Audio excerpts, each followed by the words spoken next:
Welcome. Wow. Welcome. I'm a practicing lawyer here in Denver. I'm also on the boards of the Independence Institute and the Public Trust Institute, so it's my privilege to welcome you here today. I want to say a quick thank you to Shane Madsen, who's the legal director at Independence, Dan Burrows, legal director at Public Trust, for their work putting this together, and especially for getting it accredited. That's a very deep personal thank you from me, because my deadline's in December, and I have a ways to go. Also, I think John Caldera is not with us yet this morning, but I'll still thank him for providing the space.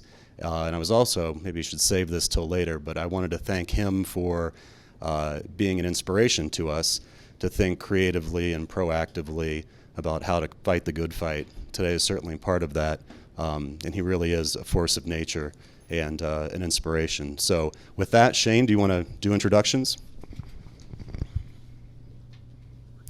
I'll just echo Joe's fond response to this idea. We have about half of us are participating by Zoom, so we'll be going back and forth with folks who have questions on Zoom and those of you here in the audience. This is a bit of a Vanna White kind of setup because we couldn't figure out how to get the lectern in the middle without cutting people off. So we're flexible and creative. Our speakers are, first, Professor Adam Lamparello from Georgia. He is a constitutional law professor. He is also from New Jersey, and this becomes important as I introduce our second speaker, Justice Clint Bolek from Arizona, who sits on the Arizona Supreme Court, who is also from New Jersey. And John Caldera, who's not here yet, was also born in New Jersey. So we think there's some kind of mob connection. We're not quite sure what.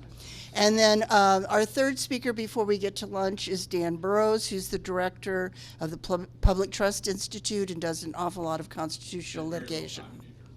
Spent very little time in New Jersey.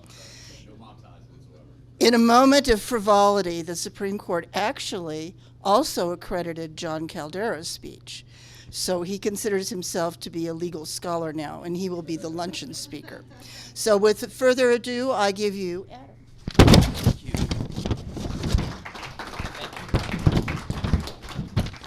Thanks for...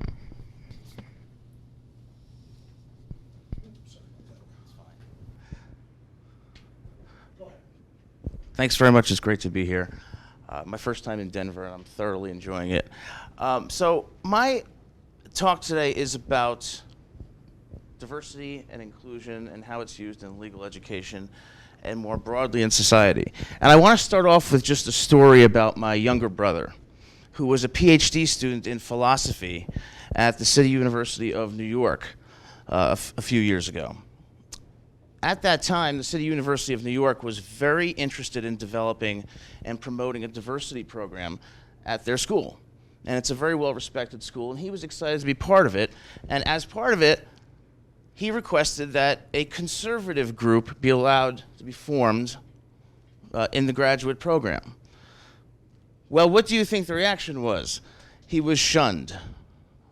They rejected his request. He was shunned by professors and students, and literally isolated, lost a lot of his friends. And then when he was doing his second qualifying paper before his dissertation, he was passed by the professors, but then suddenly, a few days later, he was failed. This devastated him, and ultimately, this was the catalyst in him taking his own life about a year later. And when he did that, it made me reflect on diversity and inclusion and what it really means and how it really affects people. And so the first thing I want to start off with is talking about 10 harmful principles related to diversity that I think, in the name of diversity and inclusion, create exclusion. The first is a narrow and race-based definition of diversity. Every time I hear the definition of diversity, it's about race, but it's not about anything else. I rarely hear about disability. I rarely hear about mental health issues. I rarely hear about a variety of races. So my immediate thought is, why are we defining diversity so narrowly? And if anybody has any answers to that question, please feel free to speak up while I'm talking. The second thing, I think quite perniciously, is that definitions of diversity currently prioritize group identity and generalizations over individuality and tolerance. We're not looking at people as individuals anymore. We're looking at them as members of a group. Because you're a white male, you must believe X. Because you're a white male, you must be an oppressor. Because you're Asian, you must be this. You must be good at math, for example. These kinds of identity politics, in my opinion, are extremely divisive and precisely the opposite of what diversity should strive to do, which is to unify us and not divide us. Third, perpetuating racism in theory and in fact. I've read Ibram X. Kendi's How to Be an Anti-Racist. I've read White Fragility by Robin DiAngelo. And here are just a few of the propositions that they stand for. Whiteness is a problem. People have to learn how to be less white. Well, what exactly does that mean? How is that not racist? All whites are privileged. I can tell you I know a lot of poor white people who are not privileged at all. All whites are racist or benefit from a racist society. I don't even know what that means. I have no idea what it means to live in a racist society or what, for example, systemic racism is. White fragility. White people are defensive whenever you try to talk to them about race and refuse to acknowledge their racism. So if someone says, you're a racist, and you say, no, I'm not, then you're guilty of white fragility and failing to acknowledge your racism. I don't know about you guys, but this to me is not only incredibly divisive, but it is racist in theory and in fact. And then to be anti-racist, you must be anti-capitalism. I don't know what that, if you're supposed to be pro-socialism, I don't know exactly what that means. But why? Why do you have to be anti-capitalism? I don't understand how any of these propositions is facilitating unity among diverse populations. The goal should be, of course, racism is despicable. Of course, sexism and homophobia is wrong. But shouldn't we be trying to unite people from different backgrounds rather than divide them with these generalizations? Second, diversity and inclusion advocates rely upon undefined terms and buzzwords to oversimplify interpersonal dynamics. I have no idea what institutional or structural racism is. And I don't think we live in a society where we have structural racism. Now, if you point out to me the institution that is purportedly racist, I would gladly condemn it. But what does structural racism mean? That everywhere we go, certain people are oppressed, and that racism is being embedded into the system? I don't believe that's true anymore, and I think it ignores the progress of this society over the last 50 years that continues today. White privilege. I have no idea what white privilege is. I grew up in a family that I can tell you was not privileged. None of my parents went to college. They struggled financially. I know a lot of people who struggle financially too, from the experiences of my background. I know people who struggled with mental illnesses, like my brother. I know people who struggle with substance abuse. So when you talk about white privilege, it's the same as stereotyping an African American or an Asian. You're making these generalizations based on the color of your skin. So how can you say that is proper in the name of diversity? I'm sorry about that. Safe spaces where there's intolerance for diverse perspectives on college campuses. I don't know if anybody's seen this at the University of Missouri-Columbia or at various other institutions. Why are we shielding people from opposing viewpoints? Why are we shielding people from civil discourse and the exchange of different ideas? Beliefs that lack a logical and evidentiary foundation. Hard work, self-reliance, and politeness are all products of a white dominant culture. And I have to tell you, it makes me uncomfortable to talk about a lot of these things because I don't like talking about race. But it seems like the dialogue and discourse today is about race in the wrong direction. Rational thinking is racist. Math is racist. Law enforcement is racist. Well, I was in New York City for a time over the summer not this summer, the past summer, when there were the Black Lives Matter riots. And it was very destructive to businesses, to property, and in some cases to people's lives. But it seems like you can't talk about this anymore because it goes against this narrative of what is or is not permissible in public discourse. Distortion of history and facts to further a political agenda. Police officers are not targeting and murdering scores of African Americans. 95% of suspects who are murdered are armed and resisting arrest. 12 unarmed African American suspects were killed by police in 2018 out of millions of encounters with African Americans in law enforcement. And African American police officers shoot African American suspects at a rate equal to or in excess of white officers. Those are the facts. But if you say those facts, especially in academia, you get called a racist. And I think that's terribly wrong, and I think somebody... Sorry. I think somebody has to finally speak out about this and have the courage to do so. Division and disunity. Like I said, safe spaces reserved for certain races. Dorms on college campuses. Some dorms on college campuses are now segregated by race. Overuse of the word racist and racism. Microaggressions, and I'll talk about that in a bit. The disparate outcome fallacy. There seems to be this prevailing mentality that just because there's a disparate outcome means it must be the result of racist practices or sexist practices.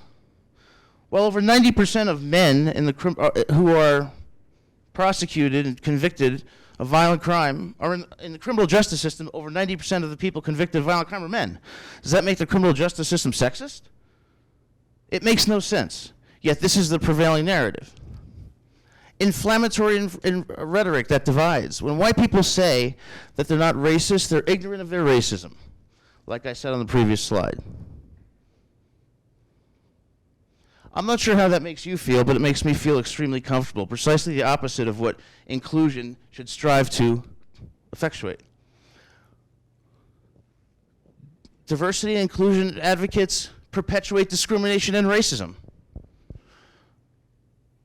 Universities are discriminating against conservatives. There is data to support it, such as, for example, in the Harvard Journal of Law and Public Policy.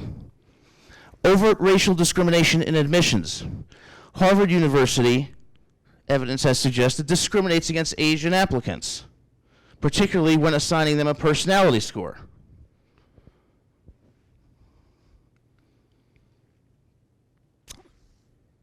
Now let's go to diversity training and some of the ways that white people are characterized, or as some say, whiteness. This is the product of what diversity and inclusion advocates say is a white dominant culture. And some of these are just shocking. Family structure, the nuclear family, a father and mother and 2.3 children is the ideal social unit. Objective and rational linear thinking, cause and effect relationships, quantitative analysis. Hard work is the key to success. How are these things bad? And how are they reflective of whiteness? And how are they not implicitly degrading to other races?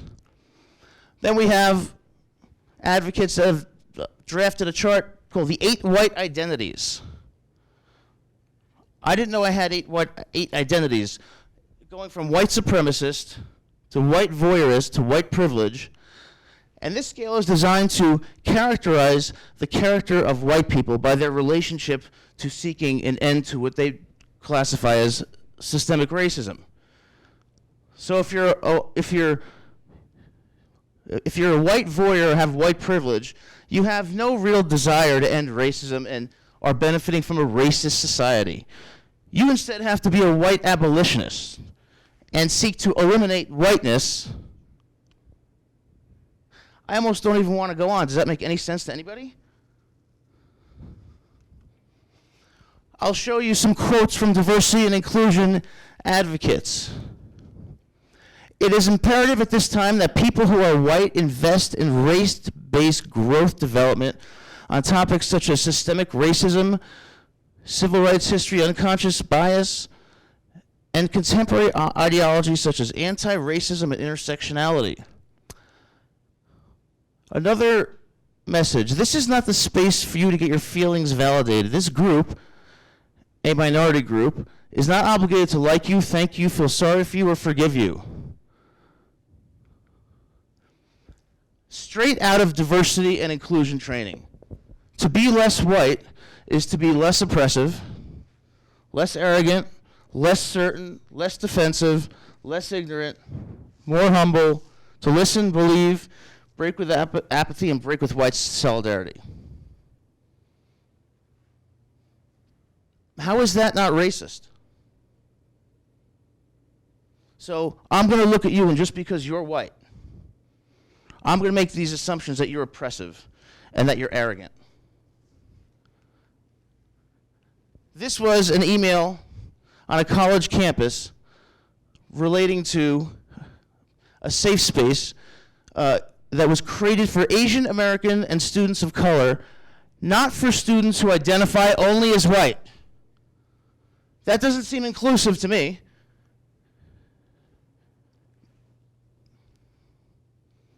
If you identify as white and need help to process recent events, please know I'm here for you. If you need to know about why this is not for white students, please ask me. That sounds like a return to segregation. That sounds like a return to the divisive practices that will entirely break down a culture and prevent the type of interactions where people respect individuals of all backgrounds and their individuality. Other examples of anti-racism training. At Google, anti-racism training tells Google staffers that Americans are raised to be racist, and to be raised to be racist is almost to be addicted to racist ideas. American Express, in its diversity training, told workers that capitalism is racist. So what do you think the effect of diversity training is? I know, it's funny. It's weird for me. I can't even believe I'm saying this, some of these things. What, do you think diversity training works? No, it doesn't. It foments resentment. It foments division. It doesn't extinguish prejudice. It promotes it. As Peter Bregman said in the Harvard Business Review. One of the key aspects of diversity and inclusion training has been the rise of implicit or unconscious bias. So even if you don't think you're a racist, even if you don't think you're prejudiced, you are. Because you have these unconscious biases that affect your actions and that lead to discrimination, for example. Diversity and inclusion advocates have predicated this on what's called the implicit association test. I don't know if anybody's ever taken the implicit association test. On Harvard University's website, you can access it. You can test yourself for different types of biases. Biases against race, sexual orientation, weight, sexual, and other factors. The idea is that everybody harbors these biases and is therefore incapable of not being a racist. So what does this do? It results in whites discriminating against black people. Now, if everybody has these unconscious biases, you would think it would result in everybody discriminating against everybody. But it's primarily used to attack, again, what we call whiteness. However, what does the evidence really show? Because law schools, the American Bar Association, and many educators have accepted implicit bias as gospel. But when you look at the social science, the evidence for implicit bias as a valid theory is non-existent. First, the individuals who created the implicit association test admit that it is flawed and of limited utility, noting that the IAT is impacted by explicit attitudes or explicit biases, not merely implicit biases. It's impacted by the mood people were in. And when you take the test on multiple occasions, you get different scores. So you could take it once and it can say you're biased against a certain race. You could take it again and it will say you're not. So the validity is simply not there. Perhaps most importantly, implicit bias is not predictive of biased behavior. Researchers from the University of Virginia examined 499 studies over 20 years involving 80,859 participants, and they discovered two things. Implicit bias has no correlation to discriminatory or biased behavior. Okay? And there's very little evidence that changes in implicit biases have anything to do with changes in a person's behavior. So what does it do? It produces a challenge in this area of research. Furthermore, 63 studies that explicitly considered a link between changes in bias and changes in actions found no evidence of a causal relationship between the two. Yet, we are going through implicit bias training in corporations. Law enforcement officers are being forced to go through implicit bias training. What is the purpose of this, given the evidence? And why is that evidence being disregarded? The conclusion is that everything about implicit bias is controversial in scientific circles. It's not clear what implicit bias measures. Its ability to predict discrimination is modest at best, and the reliability is low. Yet, diversity and inclusion advocates continue to push this. And the American Bar Association recently recommended that all law schools force their students to undergo anti-racism and implicit bias training, despite the evidence that was presented to them that it's a flawed theory. Like I just said, scholars, corporations, and the government disregard this evidence. The American Bar Association is about to, and most likely will, adopt a rule that all students must be trained in anti-racism. Now, what's the point of this? Is it to effectuate real diversity? No, it's to push an ideological agenda. Corporations and police training, like I said, but it doesn't work. This type of training backfires. None of these interventions has been shown to result in permanent long-term reductions in implicit bias scores or effectuate meaningful training and behavior. So I have to ask myself, and I would like you guys to ask yourselves, what's the purpose of all this? What's really going on, in my view, is not a concern for true diversity and inclusion. It's not a concern to really eradicate racism. It's not a concern to really respect people as individuals and to unite people and create a civil and reasonable society where we respect people of all backgrounds. It's about disregarding ideological diversity and championing one point of view to the exclusion of others. I'll give you an example from law school. From law schools. Law school professors are disproportionately liberal, and a study in 2013 found that only 11% of law school professors are Republicans, compared to 82% of Democrats. Conservatives find it difficult to gain admission into legal academia, but those who do find that they are barred from more prestigious topics or subjects that they teach, such as constitutional law and federal courts. In fact, there's evidence of outright discrimination against conservatives. There are 68.2% more, conservatives are 68.2% more likely to be Supreme Court clerks, 24.1% more likely to have graduated from higher ranked schools, and 5.4% more likely to have served on a law review. However, why are they so underrepresented on faculties if this is the case? Well, when controlling for other factors, the answer is discrimination and not benign explanations such as diminished qualifications. There's also a disregard for empirical evidence in legal scholarship. You see so many law review articles, for example, that are normative in nature, but don't have any empirical evidence to back up their claims, or that disregard contrary evidence that undercuts those claims, which makes the scholarship irresponsible and unreliable. So ultimately, where do we go from here? What would you guys do in response to these problems? Well, I came up with 10 things for y'all to consider. Individuality over group identity. Look at people as individuals. Don't say that all white people are privileged. Reject stereotyping of any race, and look at people based on their actions, their character, their individual backgrounds, because everybody's background is so nuanced that to place people in a group and to judge them based on their membership in a group is precisely what I thought we were getting away from over the last 50 years. Nuance instead of simplicity and generalities. All whites are privileged. The U.S. is systemically racist. No, it's not. All whites are not privileged. All minority groups are not oppressed. These statements divide the country, and they're flat out wrong. Recognize all types of diversity, too.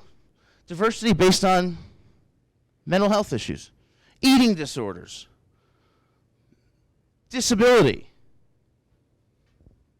not just race, because you're promoting the very exclusionary practices that you're claiming to champion. And stop race-based shaming. Like I repeated, most whites are not privileged or racist or poor. Recognize that disparate outcomes is not equal to discrimination, and everything isn't reducible to race. Just because you have different outcomes in a law firm, for example, about who makes partner and who doesn't, it doesn't mean that it's because of racism. And when we attribute all of that to racism, we're focusing on a factor that is going to be incredibly divisive, but more importantly, that's going to lead to solutions that aren't going to work because they're not addressing the real problem. And it also disregards other factors that lead to disparate outcomes, such as single-parent families. When you grow up in a single-parent family, you're markedly more likely to struggle financially. And ultimately, although my colleagues at my school would hate to hear this, choice does matter. Your choices and your actions matter. Stop using the word racism and racist in situations where it's completely unjustified. Mayor Bill de Blasio, no conservative by any means. And I don't know if anybody would call him conservative. He's probably one of the most left-wing, one of the most leftist mayors in New York in recent years. He was branded racist because of his vaccine mandate. How is a vaccine mandate racist?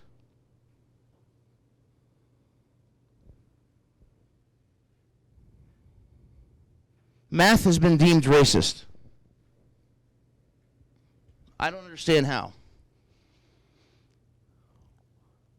Increase ideological diversity among law schools. I haven't seen a conservative professor for as long as I can remember. And I don't consider myself, quite frankly, to be overwhelmingly conservative. I consider myself more of a moderate who conservatives and Democrats both dislike. But in academia, I'm considered very conservative.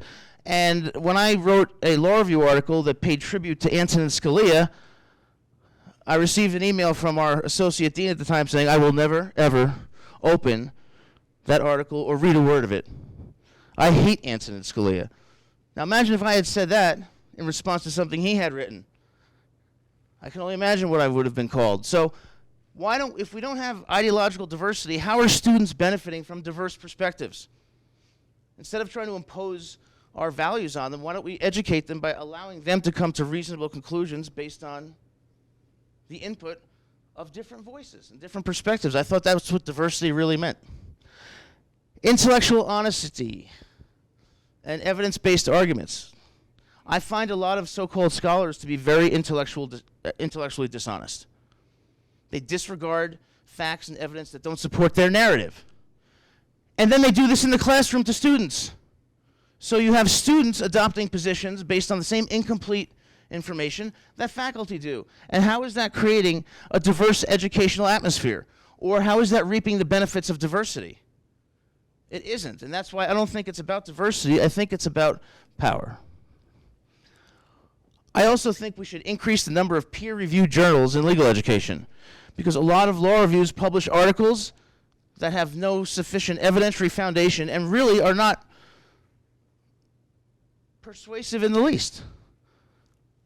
And finally, I think that as a society, more broadly, why don't we recognize the common values that we all have? I mean, I think that most people believe that liberty is a good thing, that equality is a good thing, that discrimination is really bad, that fairness and the dignity of all persons is important, that decency and compassion and honesty are vital. Most people across all races share these values, but we're not focusing on that. We're focusing on a view of diversity that is excluding people by making generalizations about race, by adopting theories like implicit bias that have no evidentiary foundation, and then instituting, both through education and training, processes and procedures that don't work and that divide. And I think that it's a real problem in this country and in academia. And for that reason, I think it's important to take a new view of what diversity really means, centered on the individual, not the group, centered on honesty, and centered on a respect for everybody's diverse backgrounds as individuals and not as members of a group. Does anybody have any questions, comments? Professor, can you talk a little bit about how the implicit association test works, like what it is exactly? Yes, thank you. That's a great question. Typically, the implicit association test, if you're taking... Hello? Okay, you guys, for our Zoomers, when you ask a question, will you repeat it so Sure. that they can hear it? Yes, Okay. of course. We're just over the hill people. We're not with it with Zoom. Somebody ask a question? The question was, how exactly does the implicit association work to determine the biases that someone might have? For example, if you're taking a test for racial bias, the test will show you successive screens of a white face and an African American face, and it will have an adjective above it, such as good or bad. And it will go quickly through them, and you have to identify by checking which one corresponds with the adjective. And if it turns out that you are more frequently checking, say, bad for African Americans, that suggests a racial bias. The problem with the test, though, is that if you took it 3 times, you would get 3 different scores. That's why the validity is not established. And the second thing is that there's no evidence that it predicts biased behavior. So its utility is very much in question. Does that answer your question? Yes, yeah. Okay. Are there any organizations out there that are promoting true diversity that have their own programs that would encompass some of the principles you've set forth? Okay, the question is, Emulate. are there other organizations that are promoting their own principles of diversity that might be similar in some respects to these? And the answer to that is yes, but not many. And the reason is because of fear, because they don't want to be excluded in academia, for example, and they are very much marginalized by the media. So they're very difficult to access. So the answer is yes, but their effectiveness is very minimal because of the bias that media and academics have against them, and therefore they strive to marginalize them. And I suspect that there may be some consequences of this speech for me, but I've gotten to the point in my life where I don't care anymore because I see what's going on and I see what's happening to students. And I see how students are changing and how they're not being taught to think analytically anymore. They're being taught to think ideologically. And I think that that bodes terribly for their futures and the future of the country. Yes. You haven't actually seen one, I guess, recently, but this was a conservative law professor, right? It is so nice to meet you, Thank you. finally.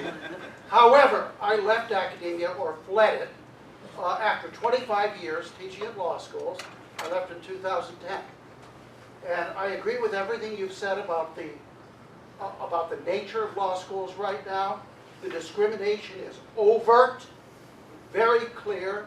It's not just on politics, it's also based upon race, it's based upon ethnic group, it's based upon gender, and it's done with absolute disregard for the civil rights laws. One example, just today, I have a cousin who teaches at a school in Georgia, They've been looking for an appropriate faculty member for a year. There are plenty of people out there, but the dean was told that when you hire this person must be a minority. And therefore they have not found a suitable minority. Again, a gross violation of the civil rights laws. The only part where I disagree with you is that I think your suggestions are too moderate. I think you have to burn the system down. You've got a situation where you have a cartel, largely dictated by the American Bar Association, which has its own agenda. Most states refuse to allow anybody to be accredited to practice law in the state unless they've gone to an ABA approved law school.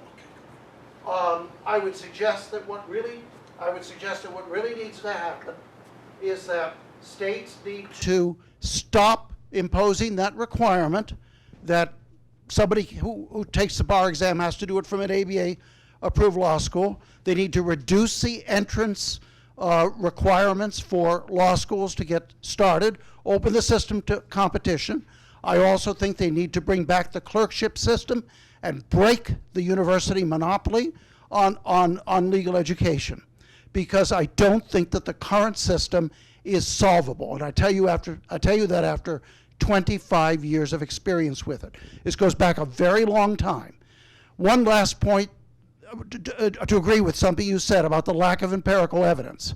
I was around at the beginning of 1990s. I used to attend conferences of the Association of American Law Schools where we heard people promoting this new idea called critical race theory.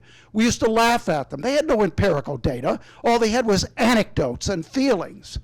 And to think that that has become a major force in America today, a totally groundless cobweb of ideological assertions is as astonishing as it is discouraging. End of speech. Thank you. No, thank you. Those are great points, and I agree with you. And I've experienced at least twice the very thing that you have regarding we have to hire somebody of a certain race, and I thought that was appalling. It is everywhere. Yeah. And it is blatant. And I agree about critical race theory that it's not something that I find credible. I'll just put it mildly. So thank you for that. Thank you.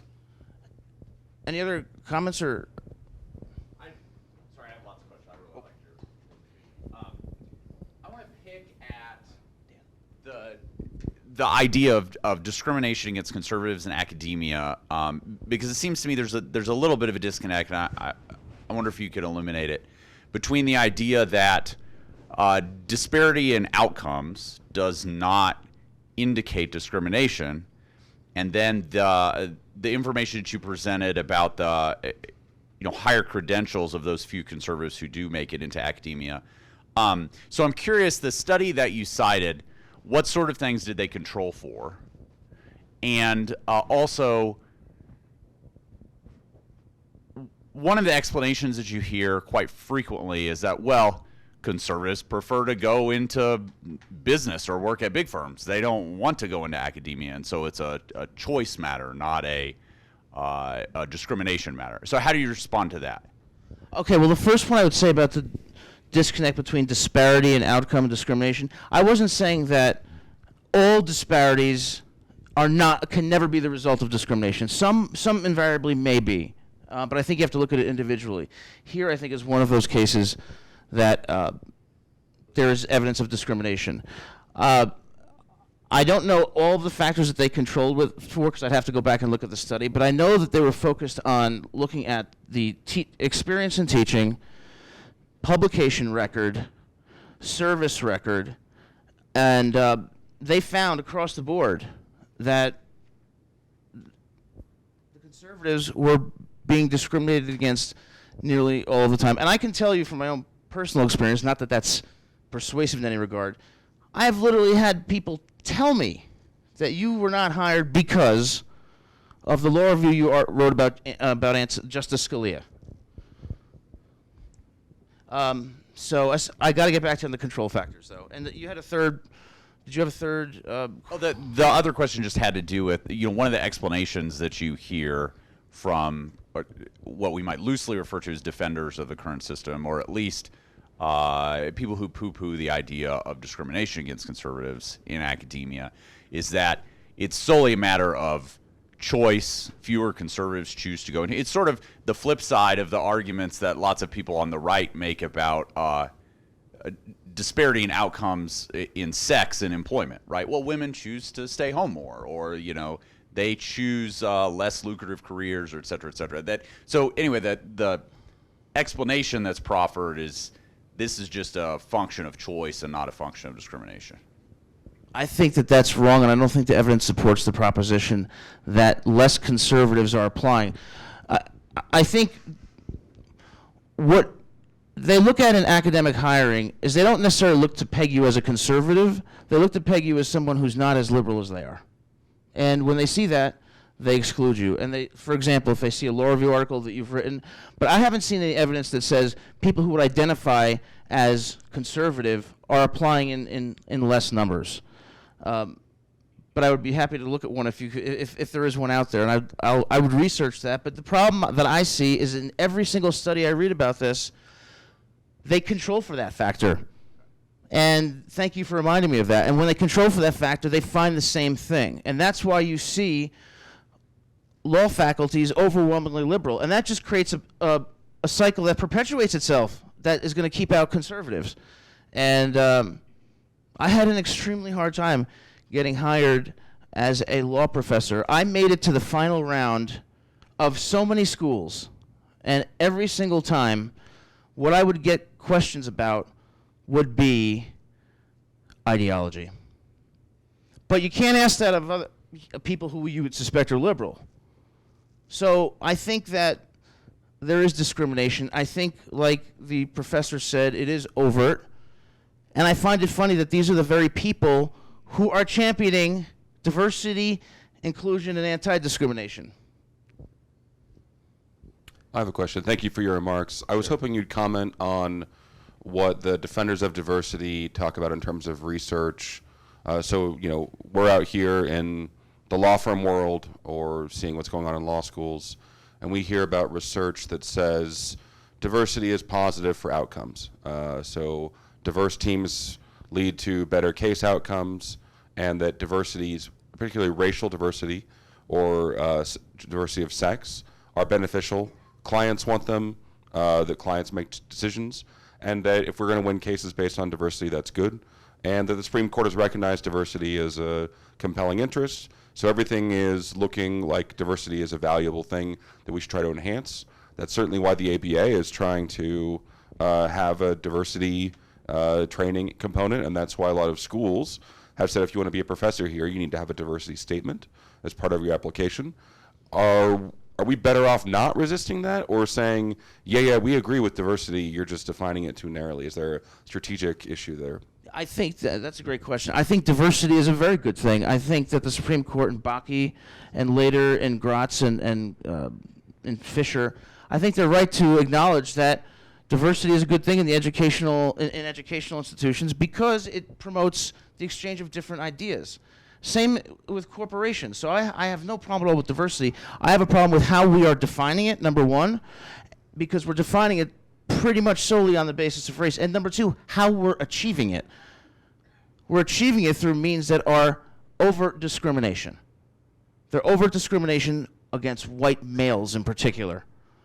And so diversity is a good thing, but the outcome should still depends on means that have integrity to them. And when I look at the admissions processes at universities, when I look at the hiring processes in law schools, you're not achieving diversity the right way because you're doing it via discrimination. And a lot of the diversity advocates rely upon this idea that disparate outcomes are the source of discrimination, but it's just not true in many instances.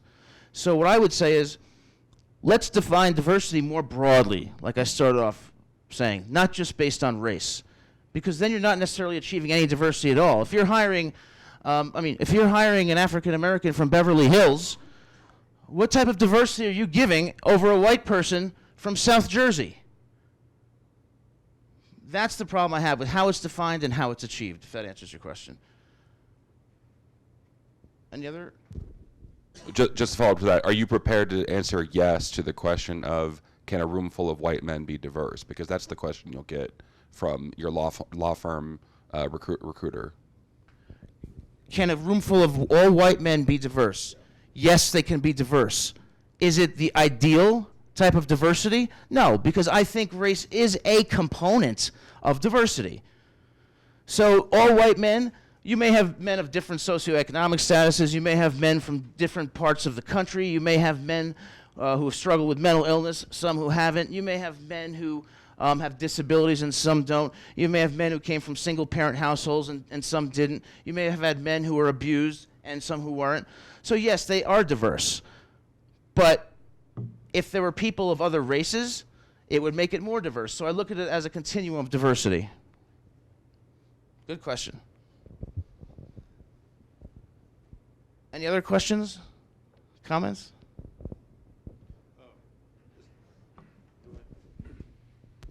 I'm so sorry, I forget to read the question. You know, I always heard that race is a superficial factor. So why would that be even a factor in diversity? I mean, does it matter that you have a different color of, what is it, melatonin or whatever the hell they call it? What's this? You know, I mean, does that affect your intellect in some particular way? No. So why would that even be a factor in diversity? I think that race is a factor in diversity because I do believe we have to acknowledge that there was a period in this country of structural discrimination against African Americans that did disadvantage African Americans. I'm not denying that. But what I'm saying is that, in answer to your question, I would agree with you up to a point by saying race should not be a primary or predominant factor in hiring or admissions, but I could see why it would be a factor to diversify a class, for example. And I think that's what the Supreme Court in Bakke said, that race has to be part of, and only part of, a broader, more individualized process. So I do think race can be a factor, but to me it should not be a significant one for the reasons that you said and for the reasons that I said, which is I think we have to look at people as individuals and not as members of a group. You see, the reason I'm trying to, I'm having a hard time with your explanation is because, yes, I understand there was time in this country's history when racial discrimination was a factor, but that was several generations ago. So are we saying that that somehow affects your DNA going forward? In other words, if your grandfather or great-grandfather was a slave, that somehow affects grandson or great-grandson? No. So the race should not be a factor at all. Well, I would argue that it should not be nearly as much of a factor for the reasons you just stated, because we're several decades removed from the type of discrimination that existed. And I think it was Sandra Day O'Connor who said, I believe it was in Grutter versus Bollinger, that in 25 years we shouldn't have affirmative action. So I do think that we're at the point where, yes, race should be at best only a factor. But I'm not ready to say that everything should be colorblind yet. And maybe that's unpopular with some people here, but I do think you have to have a balanced approach to that. And I think that race should be a minor factor, but I'm not ready to say it should be no factor at all, because the result would be that you would have 12 white men in a room. And that has been shown.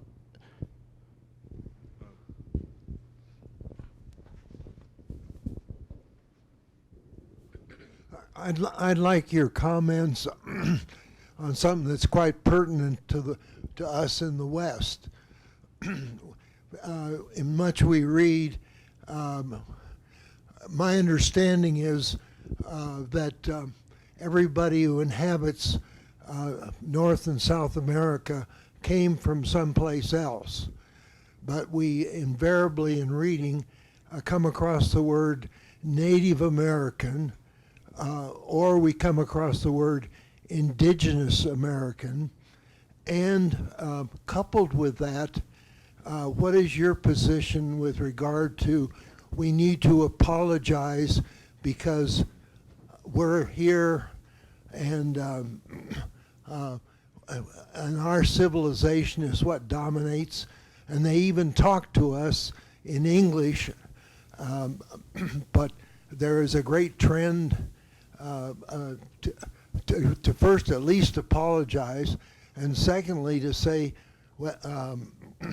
as some of their leadership now does, taking a page from the Black Lives Matter, that we need to give it back.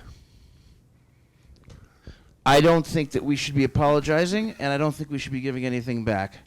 I don't think that that is productive. I don't think that we did anything. I didn't do anything wrong to anybody. I don't think anybody in this room did, and I don't think it's productive for the government to embrace such a policy. What's the point of that? I don't see the point of that at all, and I would also take issue with some of the historical facts upon which liberals base their arguments for that, and I would also say I'm completely against reparations or giving back any property of that kind, because there are so many other factors that are relevant to inequality today that have nothing to do with discrimination and can't be causally linked to past discrimination. So I agree with everything you said. It's really nice to have people who agree with me. I mean, when I go to other conferences at law schools, that doesn't happen. Yeah, let me follow up on this gentleman's comment here and push back a little bit on the racist factor, but doesn't know what kind of factor. If you remember, in Bakke, there were 4 that thought that any reliance on race was unconstitutional. 4 thought there should be quotas for a limited time. Justice Powell split the difference. Right. And he said, "Oh, it should be a factor, but we're not going to say what it is." And what that has led to is the concept, that the feeling that we're going to decide what race is a factor, not determining, but it is a plus. And there's no measurement of that. So some individual can say, like, well, I think it's a plus because we're just going to have people, minorities, apply for it. But what they forgot was the case of Griggs versus Duke Power, where they came up with disparate impact, but there was a defense of business necessity. So they said, all right, you can discriminate against people of race if you have a business necessity, and you could never find a business necessity back in those days, because there was never any relationship between melanin in your skin and doing the job. But they gave them an opportunity to try to do that, but they never did it. But recently they forgot about that. And what they've done is they said, well, we're going to presume that race is a factor without going back to say why. Are they smarter? Can they work the machine better?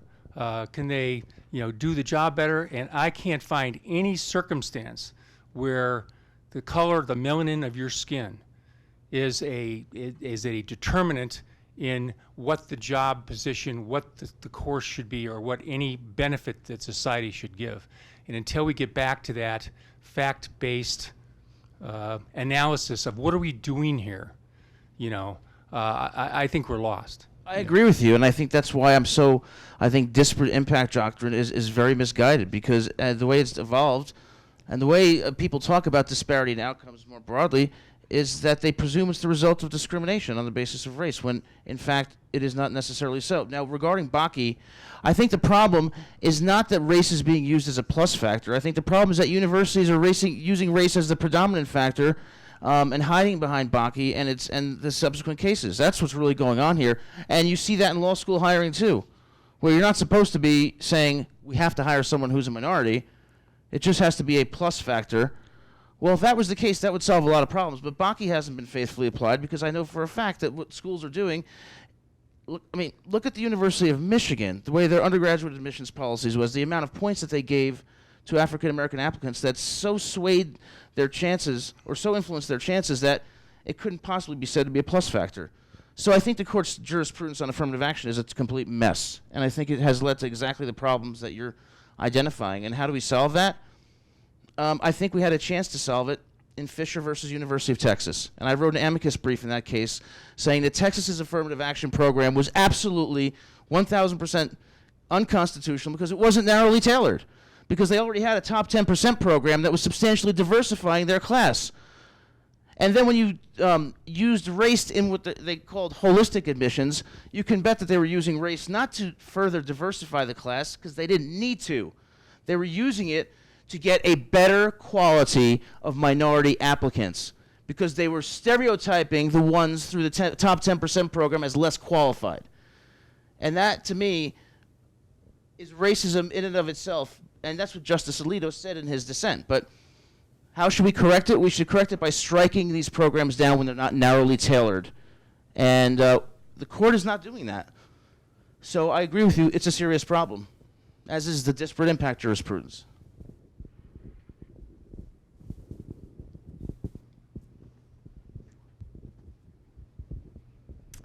Thank you for all of your comments today. As someone who previously did employment discrimination law, Title VII work, it seems to me that that's the root of a lot of this. If discrimination is illegal, you either have to look at overtly discriminatory statements, which some amount of intelligence at some point keeps people from making, or at least publicly making, and then, or disparate outcome, or you get into this subjective, what are people thinking thing. And you mentioned that like diversity training doesn't have the desired result. But I think a lot of times the desired result is we want an exhibit if we have to go to trial. If we want some protection to prove that we're not discriminating because we did this training. And I don't know about everybody else here, but I've sat through those where everybody there knows it's complete bull. But we have to do this because otherwise we could get sued. And it just creates this atmosphere of dishonesty. We all put up with this, and now it's metastasized, and it's the same thing but on steroids. Do you think, I guess, how do we go about preventing discrimination without doing things that are dishonest and more discriminatory? I would quote Chief Justice John Roberts, and I would say the way to stop discrimination on the basis of race is to stop discriminating on the basis of race. Just as a matter of principle, I don't think that discriminating to achieve what otherwise might be a desired result is a good thing. I think if you really want to talk about ending disparity, the first and best place that you can look is education. Education at the secondary school level, our young kids. Because I went to the University of Southern California, and I had friends from Beverly Hills. I also taught in Compton through one of our volunteer teacher programs. It was about 30 minutes away, the schools. The opportunities afforded to the minority students in those schools where you had to walk through a metal detector and there were police outside of the classroom, and Beverly Hills High School, were vast.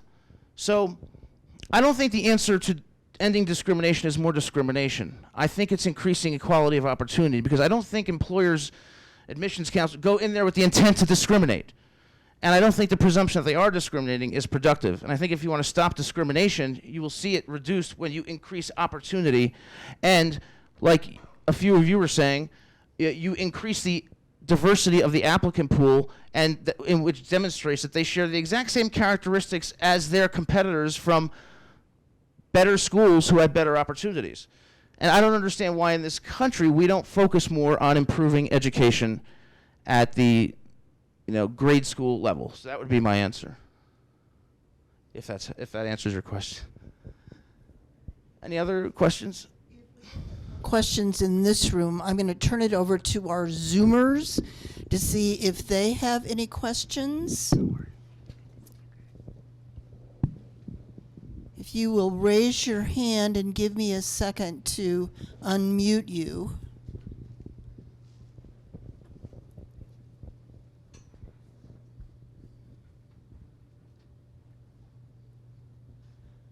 An uncommonly shy group, because I know some of the people in this Zoom group.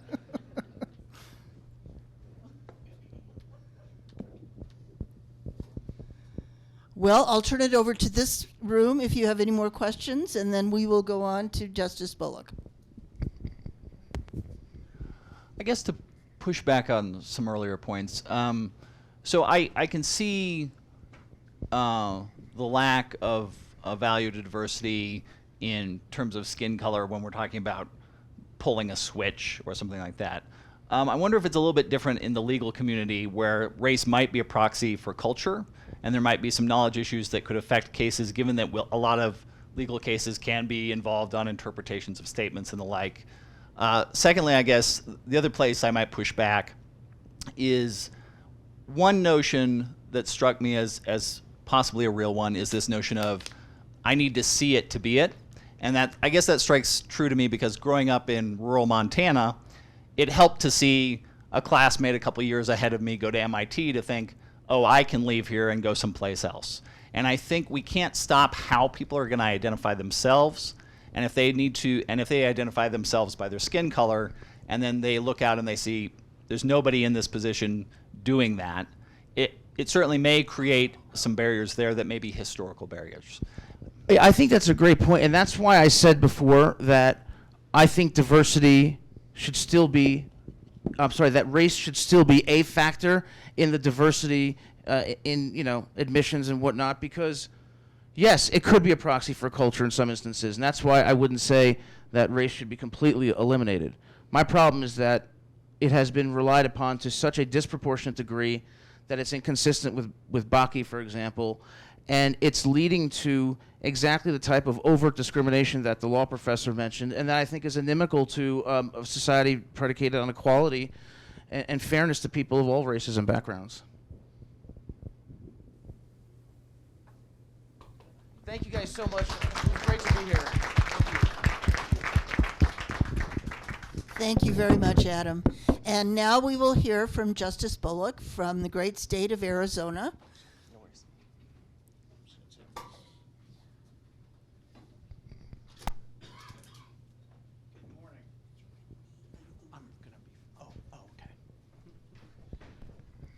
Good morning. Is that working? Cool.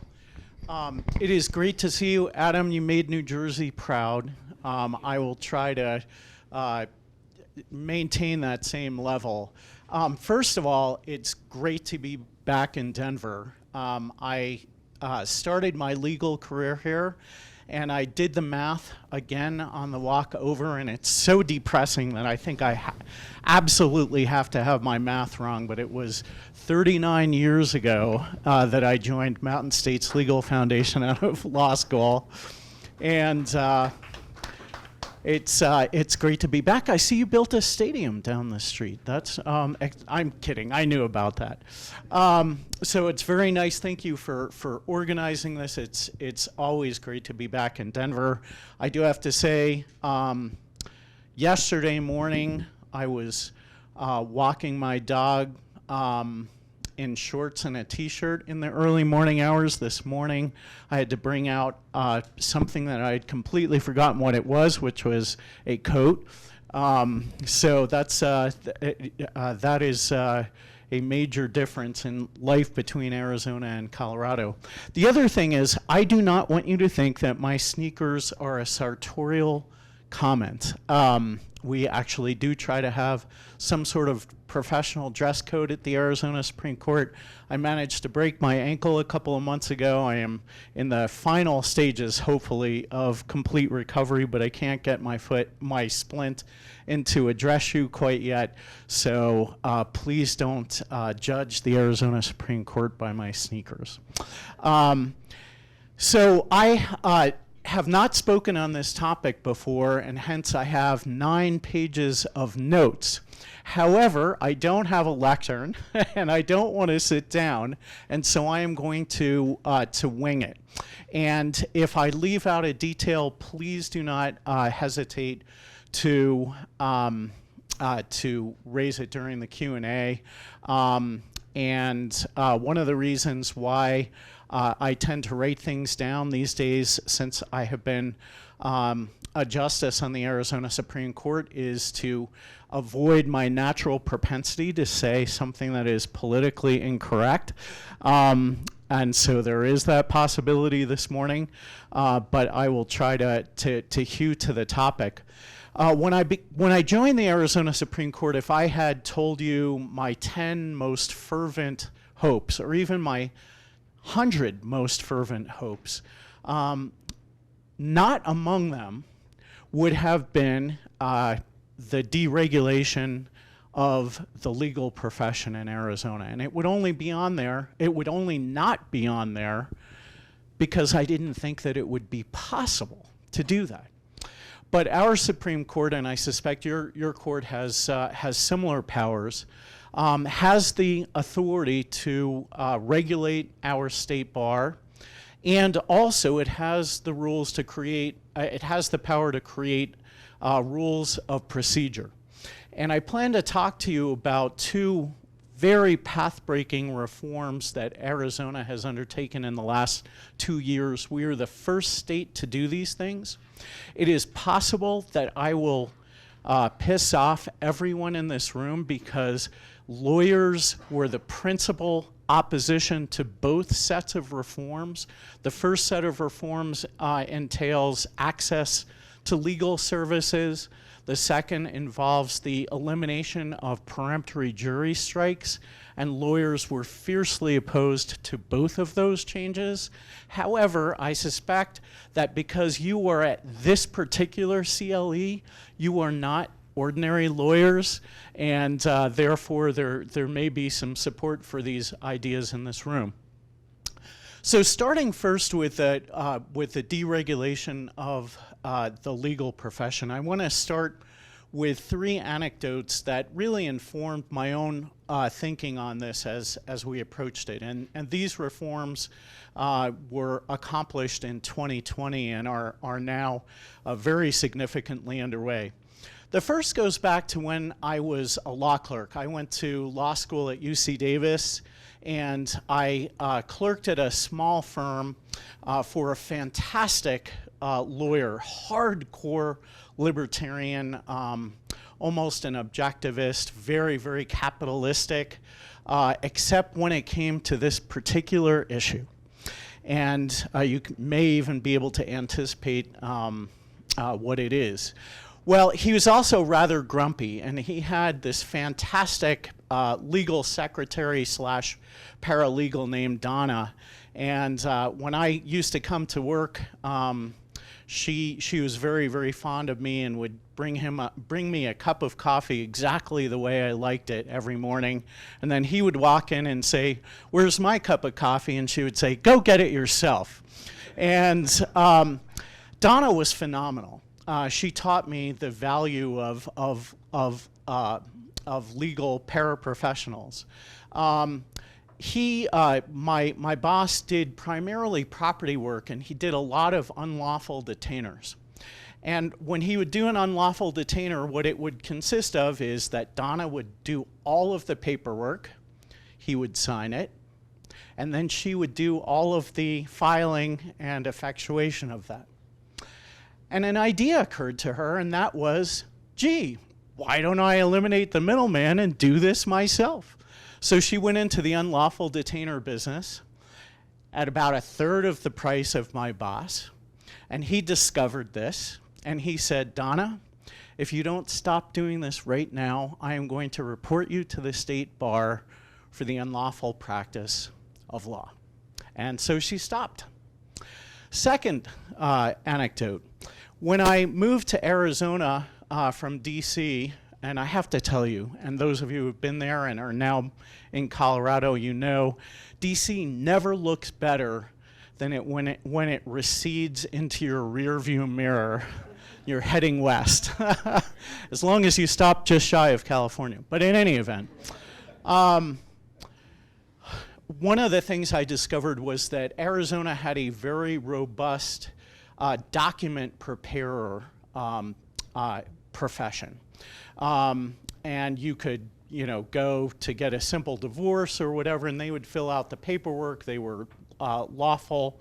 And the state bar and the Arizona Supreme Court announced that they were going to do away with this profession.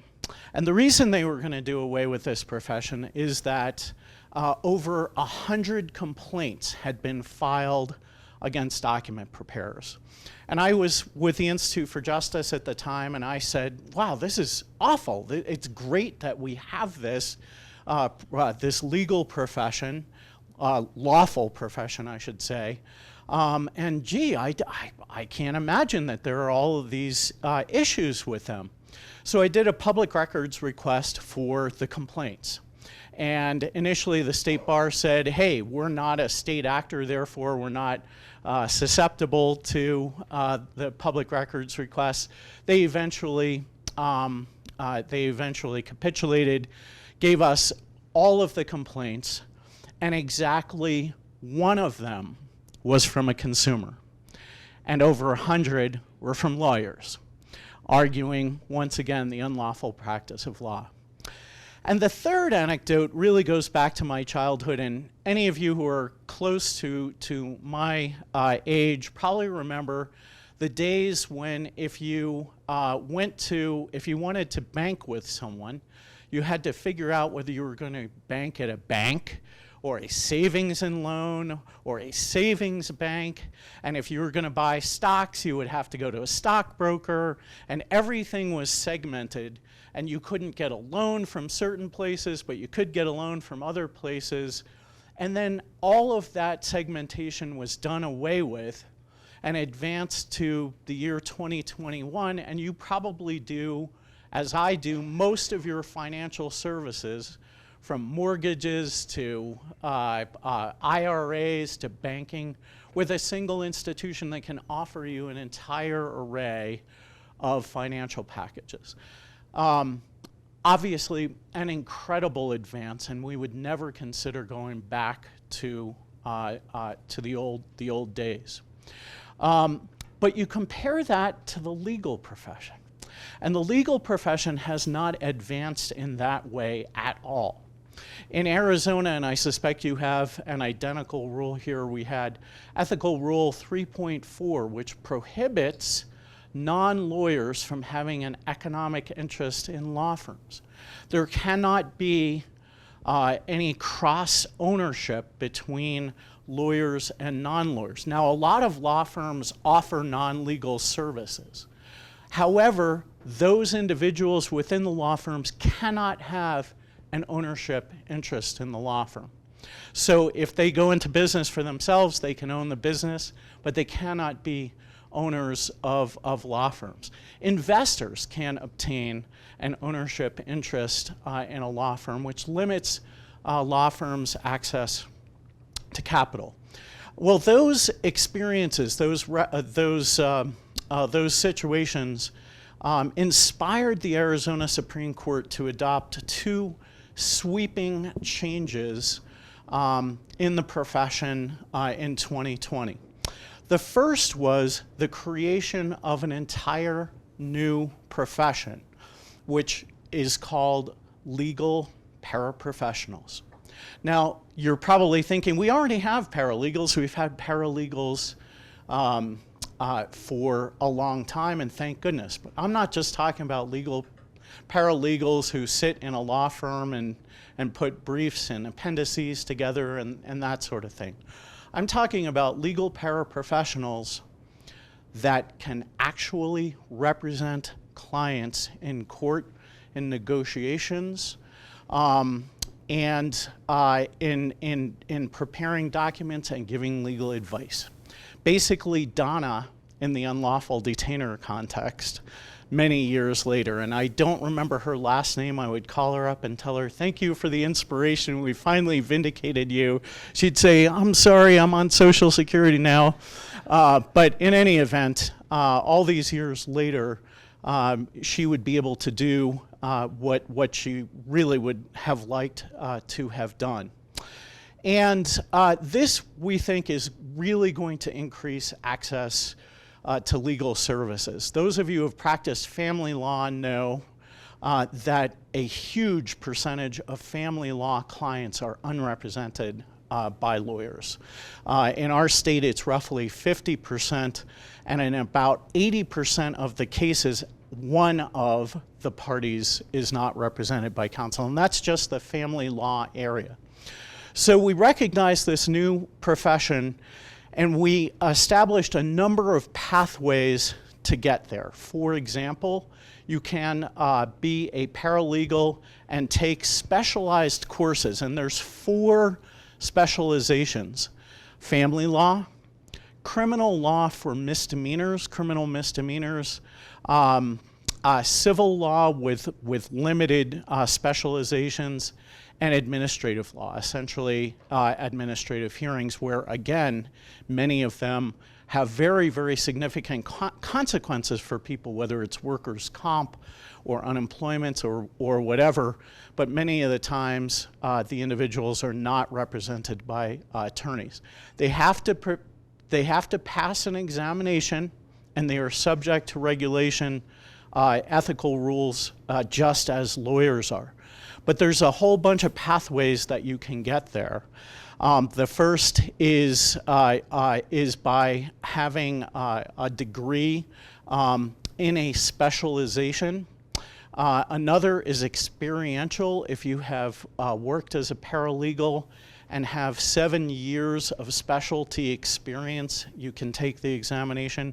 There are several other pathways, and I'm excited to say that the law schools in Arizona and paralegal training have responded to this by creating new training programs that are designed to produce legal paraprofessionals. We've had the first set of examinations. Already hundreds of individuals have gone on to a new profession. I'm very, very excited about it. The other thing that we did was to eliminate Ethical Rule 3.4 and to allow for the non-lawyer ownership of law firms. Again, the firms that offer legal services are subject to legal discipline. They have to have a lawyer who is responsible for legal compliance with the ethical rules, but other than that, basically, they can combine with legal services any type of other business. And my hope is that this will also expand access to legal services. One day, I'd like to be able to go to the grocery store with a list that says something like bananas, bread, milk, birthday jewelry for my wife, a will, and a physical examination, and just all in one place. And you can combine these two things. When you go to the doctor now, oftentimes you don't see the doctor, you see a nurse who has been doing these sorts of things for dozens of years and who can offer those services at a much lower cost. And that's what I'd love to see here. But we're seeing all sorts of combinations coming in. You can tell when an idea has really hit the public imagination when you see jokes or memes about it. Just yesterday, as I was putting my notes together for this presentation, I saw a meme that says, you can now hire a lawyer at IKEA. And they said, they're very reliable, but you have to build your own case.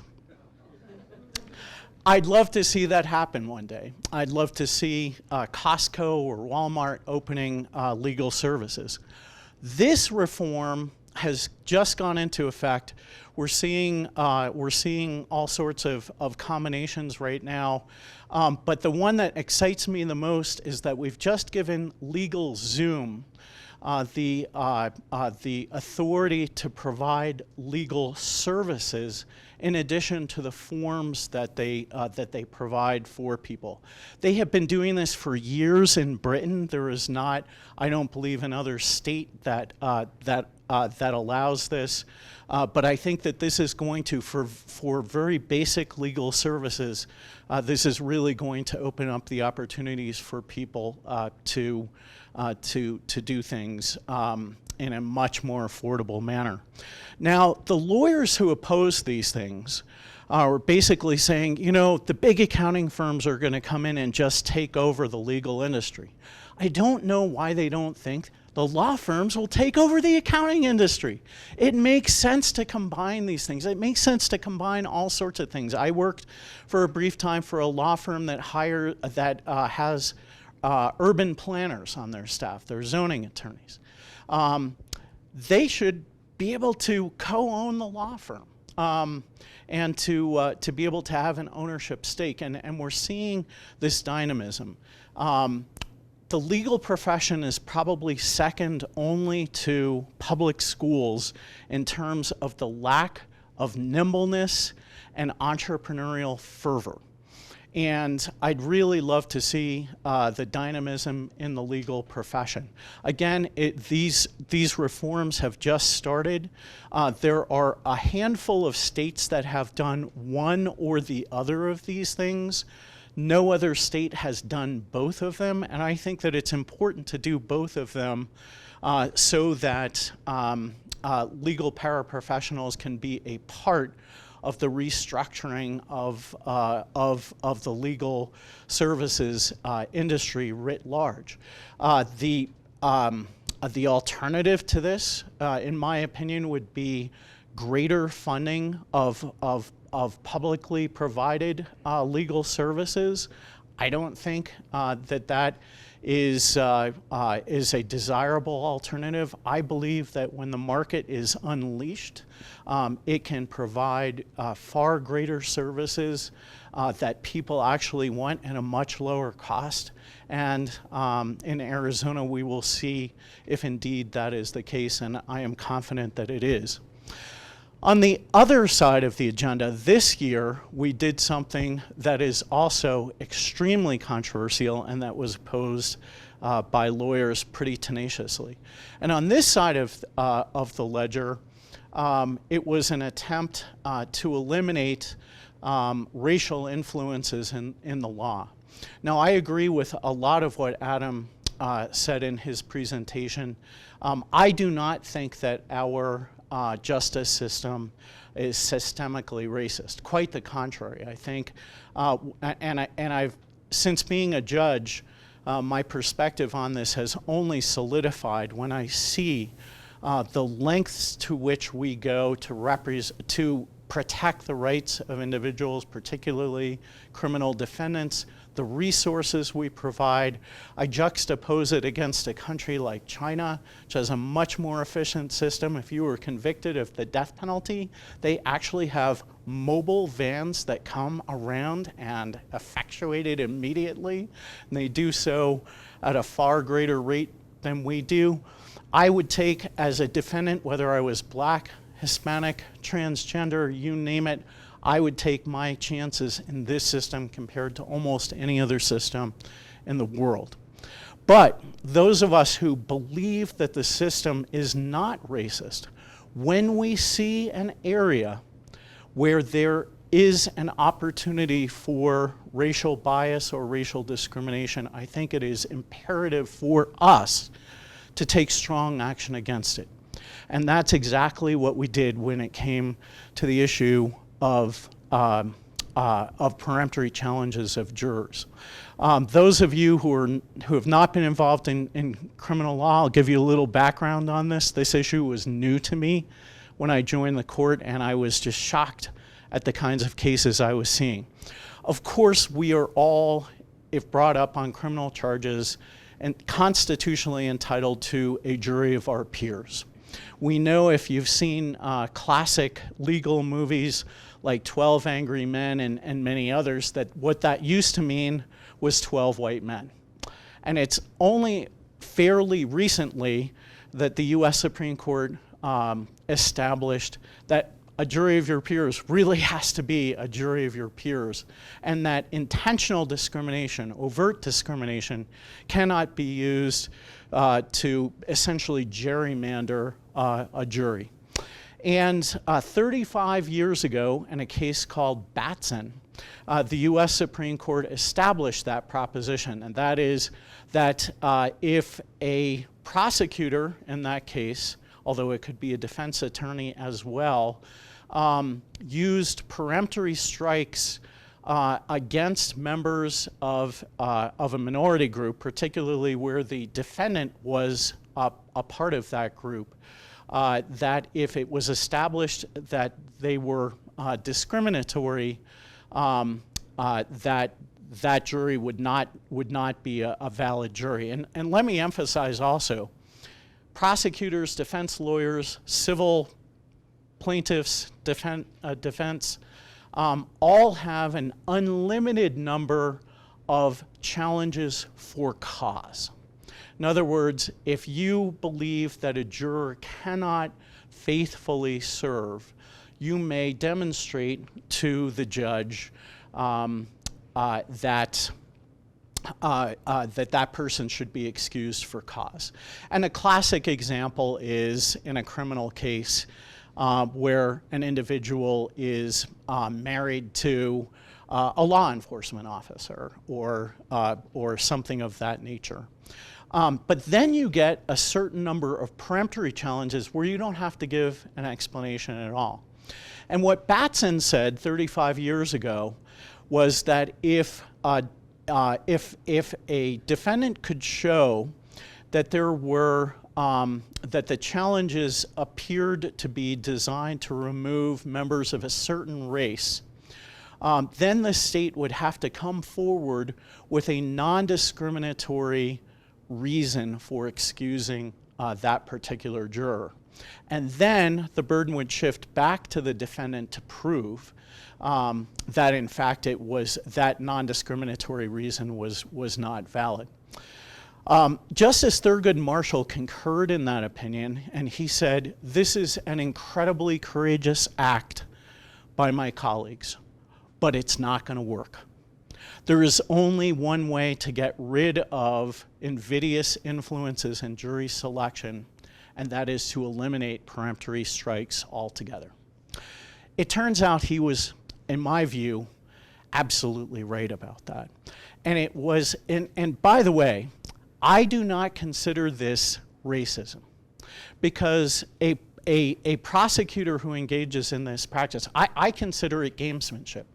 It's simply an effort to make the jury, from the prosecutor's perspective, less sympathetic to the defendant, and from the defense perspective, to make the jury more sympathetic. And there's nothing wrong with that in the abstract, unless race becomes a factor. And despite Batson, over time there have been a number of studies that show that prosecutors use peremptory strikes over 4 times more often against black jurors than white jurors. And defense lawyers use peremptory strikes against white jurors over 4 times as often as against black jurors. And again, I don't consider this racism because, for example, a prosecutor who does this, and not, trust me, not all prosecutors do this, but a prosecutor who does this, in one instance may try to purge black jurors, in the next case may try to purge Hispanic jurors. If the prosecutor has a white supremacist defendant, the next case, it will be white jurors. It's not animus toward a particular race. It's simply a desire to get a jury that will be most sympathetic to achieving a particular verdict. I have to tell you that the explanations that I have seen in cases that have come before us border on, they're very imaginative, let's just put it that way. There's actually a published Arizona Supreme Court case where the prosecutor used peremptory challenges against all of the minority jurors, and one of the explanations was, he's got a ponytail. I mean, Adam, you would be off the damn jury, right? Your little ponytail going there. And we know that people with ponytails are liberals. Honest to God, that's what they said, right, Adam? See, stereotypes don't always work. And the judge said, okay, it's a non-racial explanation. And then the defense lawyer was unable to overcome that. Most recently, I saw a case where, again, all of the minority jurors were being removed from peremptory challenges, and the explanation for one of them was that this person is an engineer, and we don't need anyone with engineering expertise on this jury. Well, yeah, that's probably true on almost every jury, right? But this guy is gone because that's a non-racial explanation. And so my court came to the conclusion. My court includes 3 former prosecutors, multiple former trial judges, just finally said, you know what? We can't police this case by case. And there's only one way to get rid of it, and that is to do exactly what Thurgood Marshall admonished us to do 35 years ago, and that is to eliminate peremptory challenges altogether. Now, why did it take 35 years for a state to do that?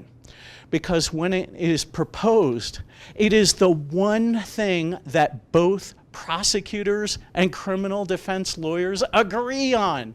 We don't want to get rid of peremptory challenges because we both use them tenaciously. And we went beyond that. And I have to say there were some exceptions to that as well. Frankly, on both sides of the aisle, just saying, we've seen how this works, and it's not pretty, and it undermines confidence. It undermines confidence in our justice system. Not because someone is saying that it's implicit bias or whatever, but because it really does. It is a harbor for not for bias, but for discrimination. And so we took the step to get rid of it. Now we have taken some other steps. We will increase the amount of time that is available for voir dire so that challenges for cause can be more deeply examined. The flip side is that we think we will need far fewer people in jury pools because so many of them are eliminated by peremptory challenges. I never thought that our court would be called out for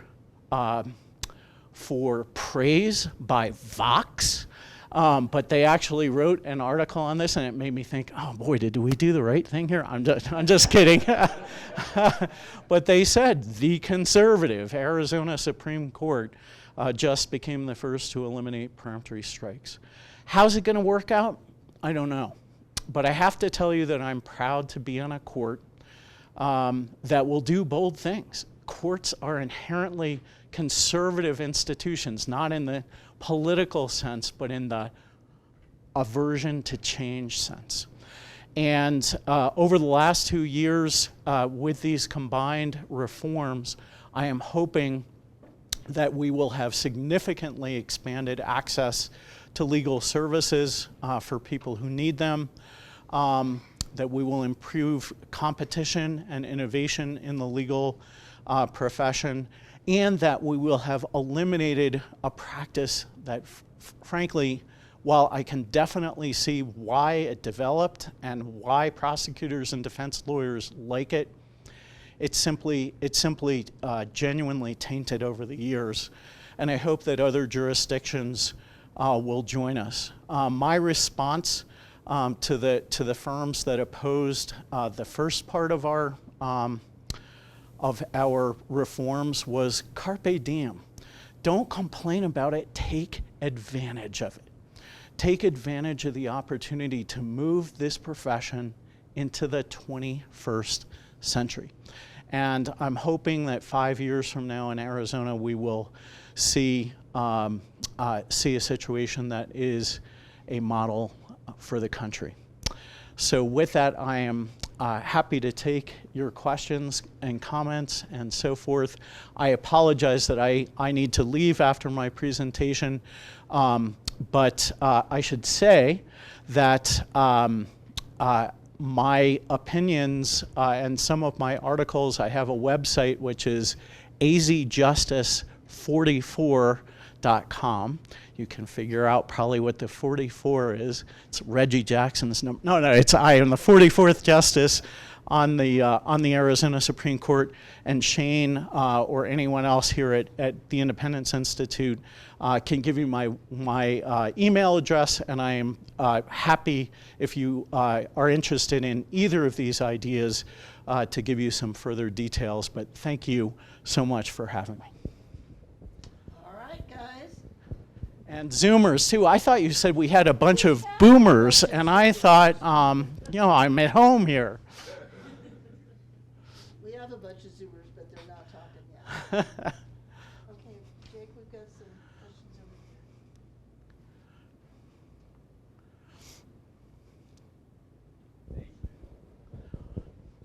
here. If you don't mind, for those of you I don't know, introducing yourself, and others may not know you as well and where you work, I'd love to know. Sure. I'm Cody Wisniewski. I'm an attorney with Mountain States Legal Foundation. Awesome.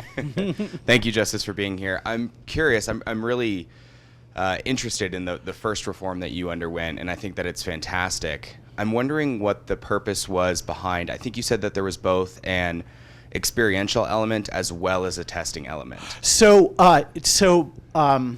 to clarify, there are a number of pathways to be eligible for the profession, experiential or educational. So there are paralegals today who, with no further education, could qualify for the exam if they've concentrated their paralegal experience. But we recognize that this is a non-traditional profession. There are we didn't have an infrastructure yet to prepare people for this. Regular paralegal schools were not set up for this. Now they are catching up and providing specialized programs. But we wanted, and frankly, I should say, I'd love this to be the case for lawyers as well, to have an experiential track. Well, that makes it even better. And so I guess on the other side, on the educational side, is it a licensing program? And if so, who sets the terms for that program and that test? Is that controlled by the Arizona Supreme Court, or? It is, and I was amazed and thrilled at how quickly they pulled it together. And each of the 4 licensed specialties, and I'm hoping there will be more licensed specialties over time, have a test that combines substantive expertise in the area of specialty plus procedural knowledge as well. It's actually intended to be more practical than the bar exam. Perhaps there's nothing less practical than the bar exam. But they pulled it together super fast, and we've had a number of people already take it and pass it. But I suspect that we will learn a lot, and that this will be a work in progress for a while. I'm going to jump in here and see if we can take one Zoom Sure. question. By We all have a means. question from an esteemed former Attorney General of the state of Colorado, Gil Norton, who is also Secretary of the Interior and also was at Mountain State. So I'm And on a license my fee for you first guys. supervisor, who I adore to the ends of the earth. All right, Gail, are you ready to? I think so. If my sound comes through all right. Your It sound is. comes through. Thank you. Well, Good first of morning. all, Clint, you both made my day and destroyed my day. You made my day because I'm so just delighted with the things you have done and what you are accomplishing. You destroyed my day by reminding me it was 39 years ago that I was one of the people that hired you at Mountain States Legal Foundation. My math may be wrong, Gail. If it was 21, I'd feel much better. Ditto. I wanted to ask a question that you could spend all afternoon talking about, but perhaps you could address along the lines of what Institute for Justice has done, the ways in which litigation on professional restrictions can help with diversity and opportunity for people of all races and backgrounds? Well, Gail, you know, if we were in a moot court, I'd say that's a softball question. So I really appreciate you asking it. And I know that there are people in this room working on this issue. So and I'm very, very grateful for that. But at IJ, which I had the honor to co-found also a long time ago, not quite 39 years ago, we undertook the mission to restore one of the forgotten civil rights, which is freedom of enterprise. It animated the Civil Rights Act of 1866, which in turn animated the adoption of the 14th Amendment. And the barriers to enterprise and the barriers to professions are ubiquitous. They are typically crafted by the regulated industry to protect itself. And they have an incredibly adverse impact on minorities and the poor. So over the years, IJ, subsequently joined by several other organizations, PLF, Mountain States, the Goldwater Institute, where I subsequently went to work, have challenged these barriers successfully in a number of places. They have not gotten a case yet to the U.S. Supreme Court. I'm not sure whether that's a good thing or a bad thing, frankly, but have had tremendous success on the litigation front. That has translated into increasing success on the legislative front as well. The Obama administration, for example, took on the issue of occupational licensing from a different perspective, but a very complementary one. And that is that people who had been convicted of felonies were not able to get into licensed occupations and businesses because of that. And so it was just this odd situation in the Obama White House where you had a bunch of liberal activists and a bunch of libertarian and conservative activists joining together to move on this front. Arizona legislatively has been at the forefront of this, passing two major reforms, one of which I crafted and was basically sitting in a file drawer for like 20 years before anybody did anything about it. But the first is occupational licensing reciprocity. If you are a nurse, if you are an architect, if you are whatever of the hundreds of licensed professions anywhere in the country, you can automatically be licensed if you're in good standing in the state of Arizona. This was propelled by military families who often move from state to state, and often the spouses were stymied. They were a nurse in Iowa, but they can't be a nurse in Arizona. That has now changed. There is one exception to the reciprocity rule, and that is for lawyers.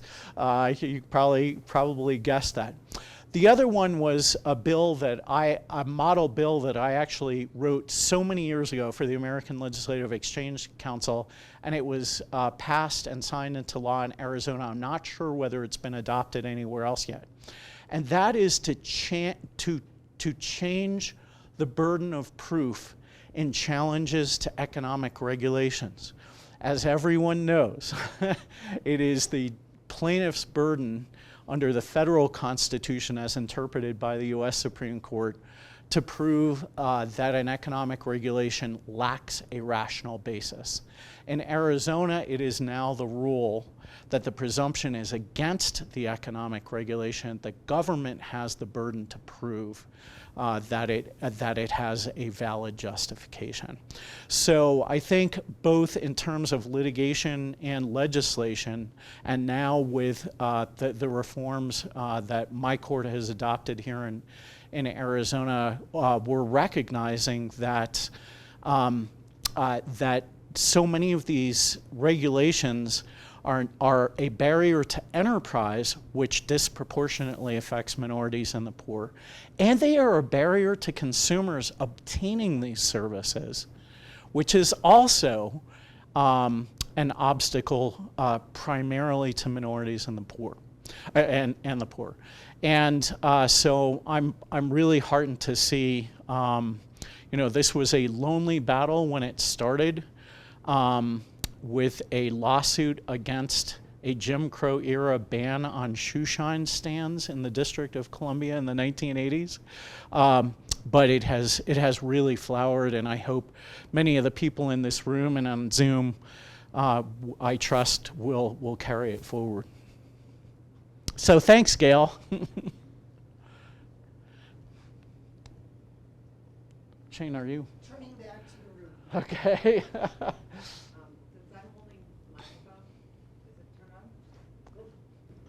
Okay. In the realm of reforms that Supreme Court might be able to do you ever discuss plea bargaining? I was at a dinner party lately, and we were talking about how dishonest it is when you get pulled over for speeding and they have you sign that it was defective equipment.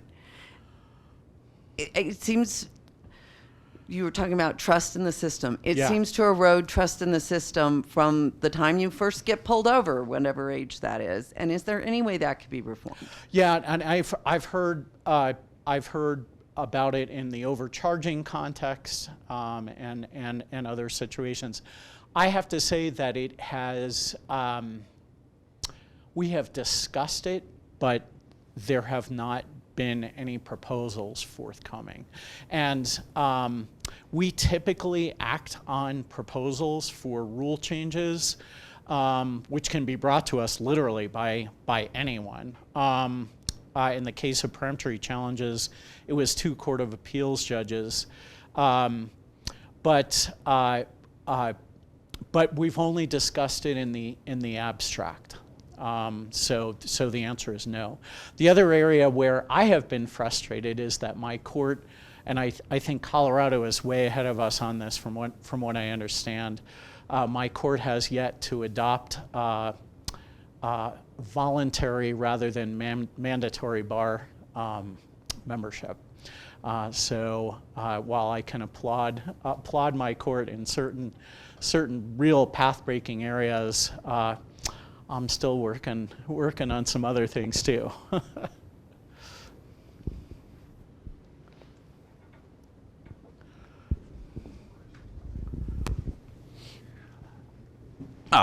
Former prosecutor myself, and I actually really like the preemptory challenge change. But I am curious with both of these rule changes that you're talking about, what was the lobbying alliance that got this across the line? Because my experience with rule changes in Colorado has been, if the institutional bar is for something, it happens.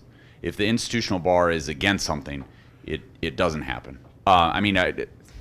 These equity, diversity, and inclusion credits are a perfect example. We had what I thought were reasonable arguments against the requirement from a wide range of attorneys, but the institutional bar was all in. And during the hearings, I don't want to say that the fix was in, but it was clear who had the weight of the justice's opinion during the hearings on those. So that is a great question. I have to say that I had nothing to do with the first set of reforms except cheerleading and coming up with a name, legal paraprofessionals. It was originally proposed as LLLPs, and I can't even remember what all the L's were, and I'm like, this is gonna kill it. Just the name is going to kill it. But everyone can instantly figure out, I believe, what a legal paraprofessional is. One of the things that excites me about the court's position is, we stand for retention, but other than that, we're really, really insulated from normal political and lobbying influences. And so everyone gets their say, but they get their say on paper. And it's like a court hearing. It doesn't matter how many amici you have. If we come to a different conclusion, that's going to be it. And that's what we did in both of these instances. The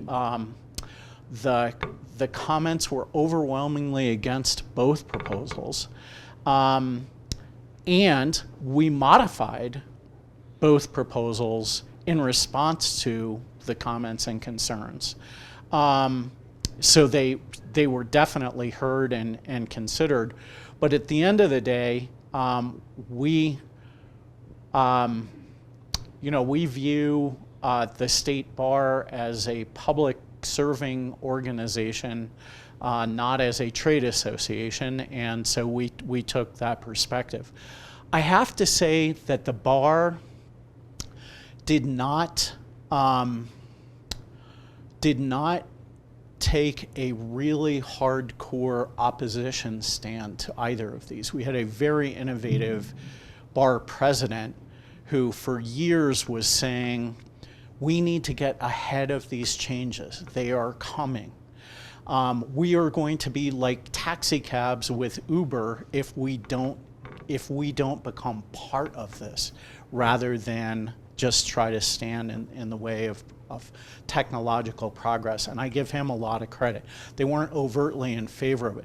I have heard anecdotally, Washington State did the legal paraprofessional thing, I believe, and the bar was so hostile to it that it eventually died. Other states have done these things on a pilot basis, but you can't get people to invest capital if it's going to expire or may expire. So we took a bold perspective on both. One thing I forgot to say is we were presented with 2 petitions on peremptory challenges. The other petition was a reform that has been adopted in California and Washington that make jury selection now more race conscious and essentially are designed to create juries that look a certain way. And that was one of the things that propelled us to abolish them. Because in my opinion, the alternative, the reform, was worse than the current system. So I realized that I hope that was a semi-responsive answer to your question. And when I'm up for retention, who knows? Maybe they'll come after me. But you know, it is a uniquely positioned. My wife is in the Arizona legislature. Let's just say I like my job a heck of a lot more than I like her job, and that's one of the major reasons for it. Yeah. Glenn Roper from the Pacific Legal Foundation. So to follow up on that, has there been any sort of legislative response to the peremptory challenge issue, to the extent there can be? And then secondly, is Arizona planning to track or measure the effects of the elimination of peremptory challenges? And if so, what things are you going to be looking at? What elements are you going to be measuring over time? So those are great questions. There may be a legislative response. Our rules agenda happens in August when the legislature is out, and they won't be back until January. And I've already lobbied my representative to resist any such efforts. So Arizona rules, if they are substantive, the legislature has authority over it, and if they're procedural, the court has primary authority. So it may very well be that the legislature will perceive this to be a substantive issue and may propose something. And I don't want to go any further with that because that would actually come before us. So the answer is possibly.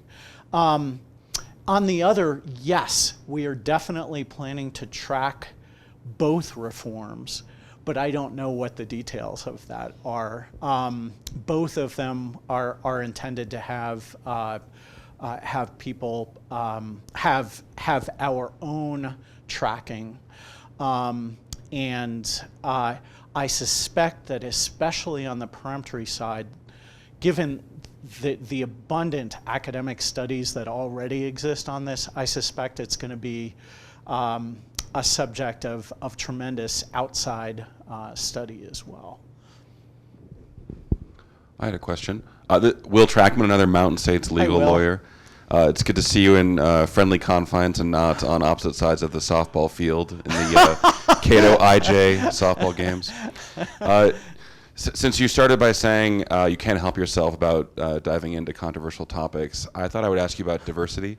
I know that the court just rejected a petition to mandate diversity CLA training, somewhat like what we're doing here today.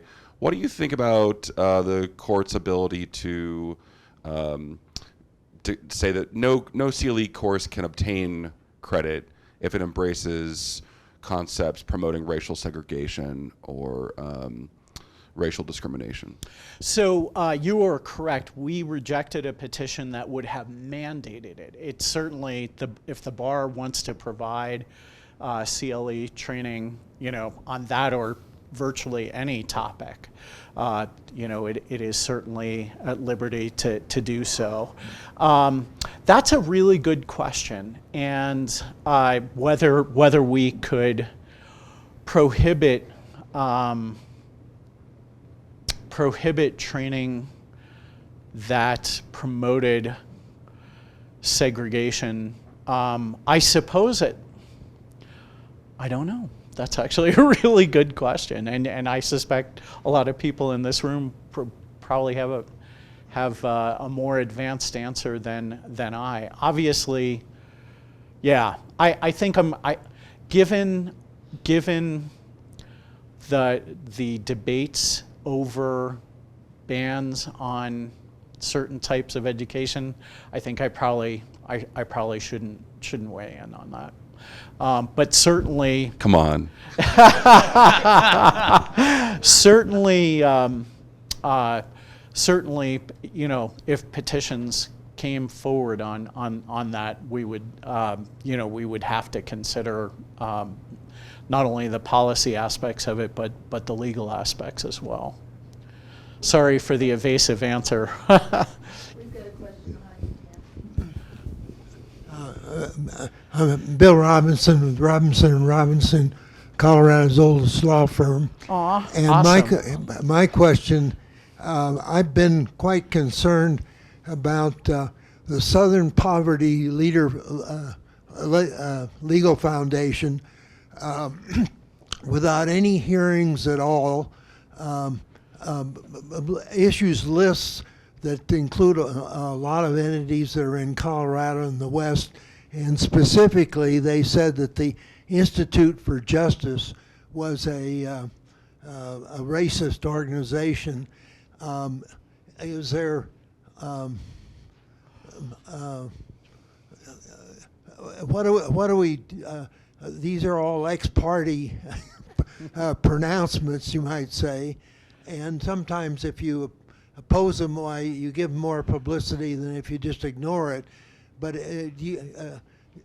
I'd like to get your thinking on what this ex-party critic is, I think, outrageously doing. There is some books that point this out, but the lefties don't read the books outlining that.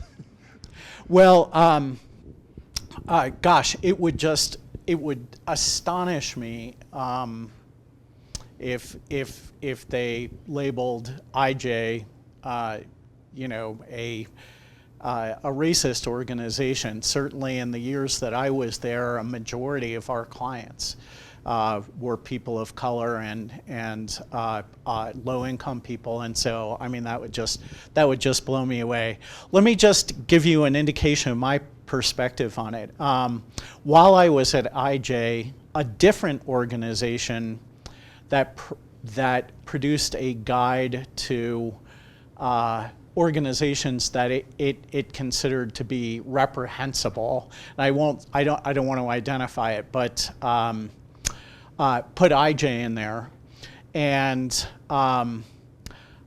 they got some facts wrong about us, including our address. And so I called them up and I said, oh my gosh, I saw this, and we are so proud to be in your guide, and I wanted to give you an update on the information so that you can make it accurate. And they were just absolutely flabbergasted at this reaction. And I think I actually think it was certainly if you're branded a racist organization, that's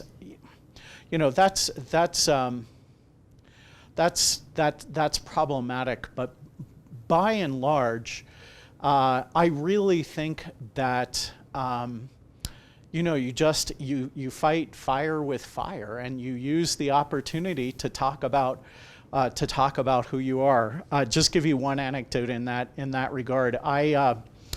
I was invited back to my alma mater before I joined the court, UC Davis, to give the second annual Distinguished Alumnus Award. And when I got the letter saying this, I was sure that my colleagues were pranking me and had come up with, fake stationery and so forth. But it turned out to be accurate. And I went, and the dean sat me down, and he said, Clint, I want you to know that a lot of the students are really unhappy about this, and they asked me to cancel the event. And I'm like, I really am back. And he said, but we're doing this and everything, but I want you to know that that there's going to be protesters at the event. I'm like, that's fine. And they put out fact sheets about me at every seat. And I looked at them, and I had to laugh because they were so over the top and so absurd. Supports school choice for millionaires, stuff like that. And it went on from there. And it was clear that they were really girded up for battle. And I opened up my speech and I thanked everyone for being there. And I said, I especially want to thank the people who put out the protest, the fact sheets and everything. I said, I want you to know that my wife is running for office, and not a week goes by that there isn't some really negative piece put out about her. And I said, I have really been feeling left out. And you folks have really made me feel like I matter. And it just took the steam, out of the room. And I think that groups that respond, in that way, and take advantage of the publicity to just talk about who they are, that's really the best way to deal with these sorts of things. If some on one side want to give the other side publicity, just take advantage of it. And how are we doing? I think we're okay. And I think we could have one short question, and then we let Justice Bullock speed his What she way really means is to one the short end. answer for a change. Well, with that, thank you so much. Thank you very Great much. to be here.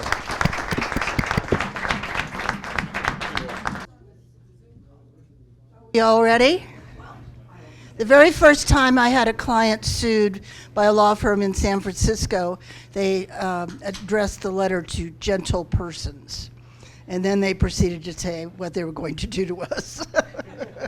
But I'd like to introduce Dan Burrows, who is the director of the Public Trust Institute. He has a very storied background. I'll let him tell you. But I think he's going to give us some tips about constitutional litigation for those who don't normally do it. Thanks, Shane. My storied background is I was a government hack for about 11 years, the end. I'm Dan Burrows. I'm the legal director of the Public Trust Institute. We are a right-of-center, nonprofit, public interest law firm. I take cases pro bono, free of charge to the client. I don't like to say free because I'm a capitalist. People pay me to do things. My children need to eat just as yours do.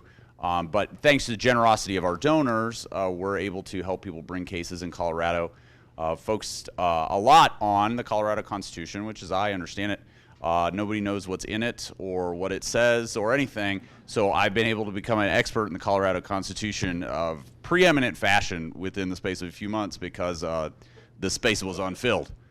So the fact that I know that a constitution exists and might know some of the article numbers pretty much puts me at the top. Maybe I should write a book or something. But anyway, constitutional litigation for everyday litigators is precisely what the title says. I appreciate this nice little template that they have. I hope everybody uses PowerPoint templates because they make your presentations look very professional. If I was doing it myself, it would look something like this. Some Comic Sans and, like a 1999 GeoCities page. If I was George Brockler, it would look something like this. The black with the yellow. Although George probably wouldn't use Comic Sans. He seems like a Times New Roman type guy. He doesn't change the default font. But at any rate, what is this going to be about? Constitutional litigation for everyday litigators. I'll tell you what it's not. What I will not present to you today is a well put together strategy to litigate vaccine mandates. What I will not present to you today is a way to, via litigation, get rid of critical race theory in your local schools, or anywhere else for that matter. What I will not present is how to litigate conservatives who get trashed on Twitter, Facebook, or whatever social media. What I will not present to you today is a way to revive Lochnerism in America. Does anybody know why there's a baker when I talk about Lochner? Maybe that's what Lochner was about. It was about minimum wage and hours for bakers in New York. We're not going to talk about that.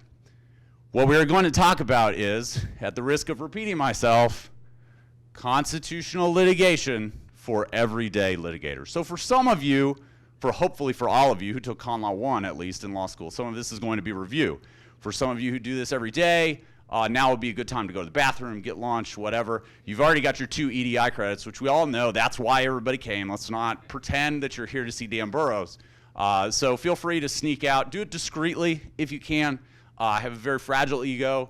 But if I turn like this and you walk out, that's your chance, right? So I'll try and do that as much as possible. So what this will contain is rules you should know. And I say rules you should know in a very simple way, and issue spotting. Because I think everyday people litigating, for example, commercial disputes, contract disputes, et cetera, constitutional law sort of undergirds everything we do, but it's not something you think about all the time. I remember, you've had lots of people in law school, oh, what are you here for? And I said I was here to be an entertainment lawyer. Obviously, that didn't work out. But other people would say, oh, I want to be a constitutional lawyer. And all the law school advisors would say, well, that doesn't really exist, right, as a legal practice. Now, some of us at Mountain States, PLF, elsewhere, PTI, have been lucky enough to find places where it does exist. But for most litigators, constitutional law is something that is there, and you know it's there, and it informs what you're doing. But you're not litigating deep constitutional issues every day. And so when those issues come up, there's certain sort of ground rules that if you don't know they're there, you fall into what Donald Rumsfeld talked about, which lots of people made fun of, but I thought was one of the more insightful things that any Secretary of Defense ever said. He talked about known knowns, known unknowns, and unknown unknowns. And what really bites you in the rear is unknown unknowns, right? The things that not only do you not know, but you don't know that you don't know them, right? You can say, oh, I don't know what the standard of review is in this case, and then you can fix that, right? You can look it up. But if, for example, you don't know that First Amendment claims might have a different standard of review than something else, you're going to look real dumb when you file a motion to dismiss and the response comes back and says, my opponent clearly knows nothing about the law. Right, which, look, every response says that. What you really don't want is for it to be true. So that's what we're going to get through. In the issue spotting section, this is going to be, I have tried to sort of brainstorm areas that you may be able to use in an everyday contract or commercial litigation practice. But like I said at the beginning, I haven't litigated like a real private litigator case since the first year that I was an attorney. I worked at a small firm here in town, do an insurance defense for a few months before I did a clerkship. And then I spent 11 years on either a clerkship or working for a federal government agency or being a prosecutor. So I may be entirely off base. If that is the case, and you have better ideas than the garbage that I put on my slide, you should raise your hand and do that. And let us all know. And in fact, I'm going to operate better if this is more of a conversation than an academic presentation followed by a Q&A. Most of my A's to your Q's are going to be bad.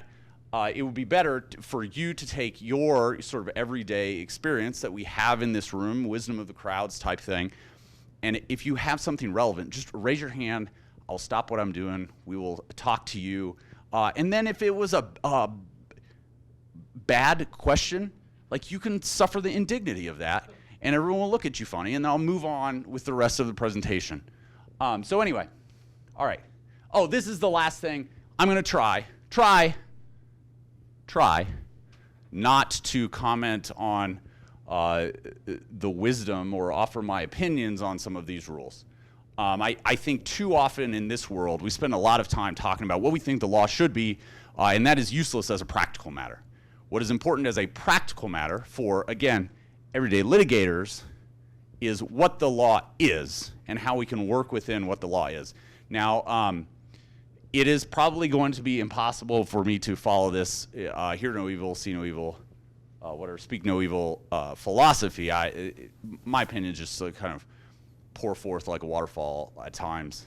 If I get on a rant, someone just, hey, let's move on. But at any rate, most of this is going to try and be... that's what I'm for. Yeah, okay, thank you. Most of this is going to try and be, what the law is, not what we think the law should be, or some strategy to move it in a more libertarian or conservative direction. If you don't know the differences between those, I'll be happy to talk to you later. Basically, conservatives are libertarians who are less arrogant that they know everything, and libertarians just, think they know everything. So a lot of this will be a review. I'll say this again. Did any of you guys watch Kimmy Schmidt on Netflix? This guy, one of the most hilarious characters in the history of sitcoms. If you haven't seen it, watch it. Titus Andromedon is his name, which is just a ridiculous name. Anyway, this is what I'm going to go over. Fair fighting rules. Although really it's not fair fighting rules. A lot of these advantage the government litigators in a lot of ways. It probably better just things to know and rules that exist. So, number one, if you're going to make a constitutional argument in a case, there are notice requirements. Colorado Rule of Civil Procedure 57J says if you're going to argue that an ordinance is unconstitutional, you need to let the entity that passed that ordinance know and give them an opportunity to intervene in the case. Now, they don't have to intervene, but you have to let them know. Same thing if you're going to argue that a statute or a ballot initiative or a portion of the Colorado Constitution is unconstitutional under the federal Constitution, you have to let the Attorney General know. You serve the guy, Phil Weiser, Colorado Department of Law, Personal Service, whatever, file that with the court, and give them an opportunity to be heard on the question. Now, they don't have to be heard. They may or may not show up. I'm sure Glenn, formerly in the SG's office, could tell us what they do when they get those, or if they even ever actually get them. But here's the thing. Do not screw this up. What happens when you screw it up? Your case goes into the toilet. Because a ruling in which the Attorney General was not given an opportunity to be heard is null and void from the get-go. So your case is gone. Whatever good opinion that you got from the district court is gone. Whatever injunction that you got that they couldn't enforce this against you is gone, et cetera, et cetera, et cetera. If you're going to make an argument about the Constitution, let the Attorney General know. That's the bottom line. You can make it in real small print and hope he doesn't see it. Do whatever you want to do, but make sure it gets served. Hopefully tossed in the circular file, but get it served. Yeah, Suzanne. So this is a Colorado Rule of Civil Procedure. Could you repeat the Yeah, sorry. The question is whether this applies in federal court litigation challenging state rules. So the answer to your question is it's unclear. There is some case law. I haven't found anything in the 10th Circuit or in Colorado, but there is some case law from other districts that essentially says, if you might remember this distinction between procedural law and substantive law from like whatever it was, Erie or whatever that case is that you study in Fed courts and in Civ Pro, there are some cases that say this is a substantive rule of state law and therefore applies in federal court despite the fact, but those cases a lot of times it's a state statute that requires this, not a state rule of procedure. Don't know how that plays into it. All I would say is do your research. And again, we're issue spotting. So I am unaware of any Colorado or 10th Circuit case that has made that holding, but that doesn't mean that's not what the law is, as we all know. Yeah, Glenn. You'll want to look at Federal Rule of Civil Procedure 5.1 for that, which does have some requirements about giving notice. Okay, so, and there's also, it plays into, oh yeah, sorry, Glenn said look at Federal Rule of Civil Procedure 5.1, which has some notice requirements. It also plays into questions of who's a necessary party in your case. So there's a difference between like, I'm making this argument in the context of a motion versus like, I have actually filed a suit to get this declared unconstitutional. Most of the time in the latter situation, the state will be required, or the municipality, whoever you assume, will be required to be a party. What I'm talking about is more what might come up in just, everyday civil litigation disputes where you say, well, look, my opponent can't do that, even though the statute says he can, because that statute's unconstitutional. Yeah, Suzanne.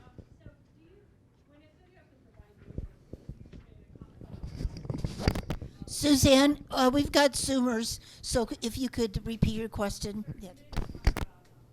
A notice. So I have a case where I gave the AG notice. The other side, they're a bunch of jerks, so I don't really like talking to them. They said, hey, you need to give them notice, and I just didn't respond. So, I already did what I was supposed to do. Yeah, I'm like, go ahead and file your So the rule requires that you serve it. It does not require that you file notice with the court. It's sort of like a return of service, unless you're talking about the complaint, in which some courts have an order that you have to file the return of service. The point is, what's required is the doing of the act, not the filing of the evidence that you did the act. I would want that evidence in case it was challenged, precisely what you're talking about. But as I understand the rule, it doesn't actually require service of. Now, if it was ever challenged, you would want to have that. You want to be able to prove to the judge that you've done that, et cetera, et cetera. In which case, I suppose sometimes it's fun. Look, everybody likes sandbagging the other side, even though it's a totally jerky thing to do. Like, maybe it would be fun. I don't know if we serve it. And then when in their argument, you big dummies, here's my return of service, right? So maybe there's some fun in that, which seems to be your situation. But you kind of make that call on whether opposing counsel is a jerk who deserves to look dumb, or is a guy who you actually want to have a good relationship with. And we are all professional enough to make those decisions independently. But as far as the rule's concerned, no, you don't have to actually file it. Just to confirm something that I think you implied, if you're suing the state directly in federal court, this counts. Suppose that Erie makes this a substantive rule. Well, yeah. So I mean, obviously, they receive notice of everything you file if they've entered an appearance in the case. So the rule is satisfied, presuming, right? I would have a hard time coming up with a case where the very premise of the case is, I want a declaration that Statute A is unconstitutional, and some organ of the state is not a party to that suit. Like, that seems, maybe we could come up with one if we thought about it for a really long time, but off the top of my head, I'm having a hard time coming up with a situation where that's the case. I mean, maybe some law professor who's working with the Texas legislature has an idea about it, but I certainly don't today. Next one.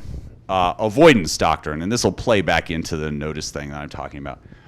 This is a Colorado case, but this applies throughout courts.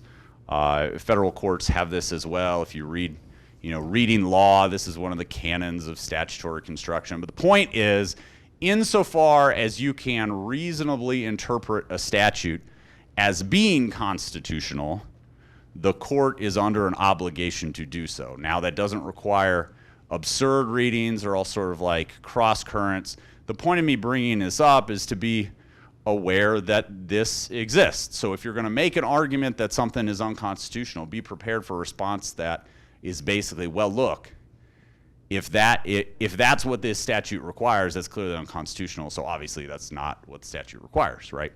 That's sort of the flip side of this. That plays into the notice provision. Like, what about close cases? What if the argument you're making is precisely what I just said? Well, if the statute is read the way my opponent thinks it is, that would be unconstitutional. And so therefore that can't be the way that it's read. You're making an argument that a statute is conceivably unconstitutional. Does that have to be served on the Attorney General? And the answer is, I don't know. Figure it out for yourself. I think if you think there's a legitimate chance that the court will decide that something is unconstitutional, then, cover yourself and file it because you don't want your case going down the toilet. That's essentially the answer. I mean, especially given there's no requirement that it has to be served the next day, right? So you can just get the cheapest process server in town to serve it like within 12 days. And I mean, what's that cost? Like $60? I don't know. Maybe I use a cheap process server. So the next thing that you got to be aware of if you're going to litigate constitutional issues is standing. Now, we all know the federal rule, hammered into your head in civil procedure in law school. So you knew it once upon a time, if you don't know it today. It requires injury in fact, causation, and redressability in order for a party to have standing to make a particular argument. The Colorado rule reflects a more expansive view of standing than that expressed under federal law. So this is important to keep in mind two ways. One, if you're facing a motion to dismiss and your opponent cites nothing but federal law, there is almost certainly a way you can say, well, my opponent doesn't know anything, just like you always do in a response. And you've got good grounds to say, look, yeah, I might not have standing in federal court. We ain't in federal court, son. So what things in Colorado are broader? Well, for one thing, Colorado has what's referred to as taxpayer standing. Now, taxpayer standing can mean a lot of different things to a lot of different people. In its broadest conception, the idea is that any taxpayer has standing to complain about acts of government. In federal court, that is limited to Establishment Clause claims, and even that is sort of under perpetual attack because it's basically it's an exception that is there that doesn't have a lot of intellectual justification to it, but it's there. But outside of federal court in Colorado cases, taxpayer standing is if I'm a taxpayer for this jurisdiction, I can complain about what this jurisdiction does. It's an exception to the general federal rule of you can't just have some undifferentiated, I'm against it, therefore I'm suing argument. Now, in Colorado, taxpayer standing was formerly very broad. That's the Dodge case, 1979 case, plays off of the Supreme Court Establishment Clause jurisprudence I was just talking about that essentially says, look, if you're a taxpayer of your jurisdiction, you can complain about what the jurisdiction does. Once Tabor came around, the courts decided that they didn't like that because they don't like Tabor. And so it has since been narrowed substantially. The first case to really do that was this Hotelling versus Hickenlooper case. Hotelling involved a guy who some of you, if you've been in Colorado politics for a while, would know, John Hotelling, sued complaining about Colorado Constitution has a provision that prohibits the expenditure of public funds on abortion. He sued saying that the state of Colorado was spending federal funds, federal pass-through funds on abortion. But he premised his standing solely on the Dodge standing line of cases, which is like, I'm a Colorado taxpayer, I get to complain, the end. And the Court of Appeals said, well, That's what Dodge says, but that's not really what Dodge means. What Dodge means is you can complain about the expenditure of the dollars that you yourself as a taxpayer paid. And so because he was arguing that they were spending federal funds in a way that was unconstitutional under the state constitution, he didn't have standing, not because he wasn't a federal taxpayer, because he had not developed any sort of argument as a federal taxpayer. Now, hoteling and cases after have left open the idea of what happens to taxpayer standing when you have pass-through funds. So imagine the hoteling situation. What if instead of saying, I'm a Colorado citizen and taxpayer so I can challenge Colorado, he had said instead, I am a federal taxpayer, so I have taxpayer standing in Colorado courts to complain about how those funds are spent by the state of Colorado, because I contributed to those funds. The hoteling court, in a footnote, explicitly leaves that question open, says essentially he waived it by not bringing it up at the trial court. No case that I'm aware of since then has really answered that question. I advanced that argument in a case that I had in Larimer County District Court that we ended up not appealing for other reasons. I think it's a good argument. It's certainly open under the case law as it exists to make that argument if you want to bring it up, but it's an open question in Colorado. Another standing issue in Colorado is Colorado recognizes statutory standing, which again federal courts have been very limited on, but the premise of statutory standing is essentially if the law says any person can sue or person X can sue, then that person can sue. They don't have to establish, injury in fact. The injury in fact is determined by the fact that they have a statutory right to sue, essentially. So the best example of this, or the easiest to understand example of this, is our former campaign finance complaint regime, which essentially allowed for private enforcement. So a person had to file a complaint, even if the Secretary of State's office said there's no there, then they had the opportunity to file a private right of action on the complaint, even though they themselves individually were not sued. It's sort of like a qui tam theory under the Federal False Claims Act. But anyway, if a statute says you can sue in Colorado, you can sue. That's not always the case. There's some Supreme Court case law that says we don't care if Congress said you could sue. You don't have standing because under the federal law, standing is a constitutional issue that has to do with federal court jurisdiction. The third thing is voter standing. This has not been adopted in Colorado, but it also has never been addressed in Colorado that I'm aware of. This comes from New York case law, but it is relevant in Colorado, particularly in Tabor situations. What New York has said is if someone has a right to vote on something and they are denied that right to vote, that gives them standing. So for example, under the Tabor cases, if you had a right to vote on a tax increase or a change in XYZ, change in municipal debt, or et cetera, that's a potential grounds for standing to assert your arguments. It's that Schultz v. State, 1993 New York case. Now, keep in mind, there's lots of bad stuff from the Schultz case that you probably don't want to bring up. It tosses it, despite finding standing, it tosses it on a really what would be damaging to your claims, a latches argument. So probably if you don't want to bring up latches to your opponent, don't cite that case, because everybody always forgets that latches even exist. They just argue statute of limitations and that's it. But anyway, it's there. You could use it to develop your arguments and then just say, see Schultz, right? Don't talk about it in a lot of detail. That's my advice. Yeah. On the taxpayer standing? Yeah. So you mentioned hoteling, but suppose I just see a bunch of provisions of the Colorado Code that I don't like that have nothing to do with federal funds. Can I just bring the case as a plaintiff? You can bring it if those provisions, this is under the sort of, not the Dodge, not the original understanding, but the current understanding of taxpayer standing in Colorado. You can bring it if those statutes require the expenditure of funds and you yourself paid into that expenditure of funds. I know Rebecca is very familiar with this concept, right? Because the Tabor Foundation has a case right now that I believe is on appeal to the Colorado Supreme Court, but that they lost on standing grounds in the state Supreme Court having to do with the hospital provider fee. And so they said, look, we are taxpayers, all the plaintiffs are taxpayers, and so therefore we have grounds to complain about the hospital provider fee being turned into an enterprise because really we think it's a tax. And the court said, well, none of your plaintiffs have shown that you've ever paid the hospital provider fee. So you don't have standing to complain about what we do with the hospital provider fee. So those statutes that are out there, if they require the expenditure of funds that you yourself have paid into or that the plaintiff has paid into, yes.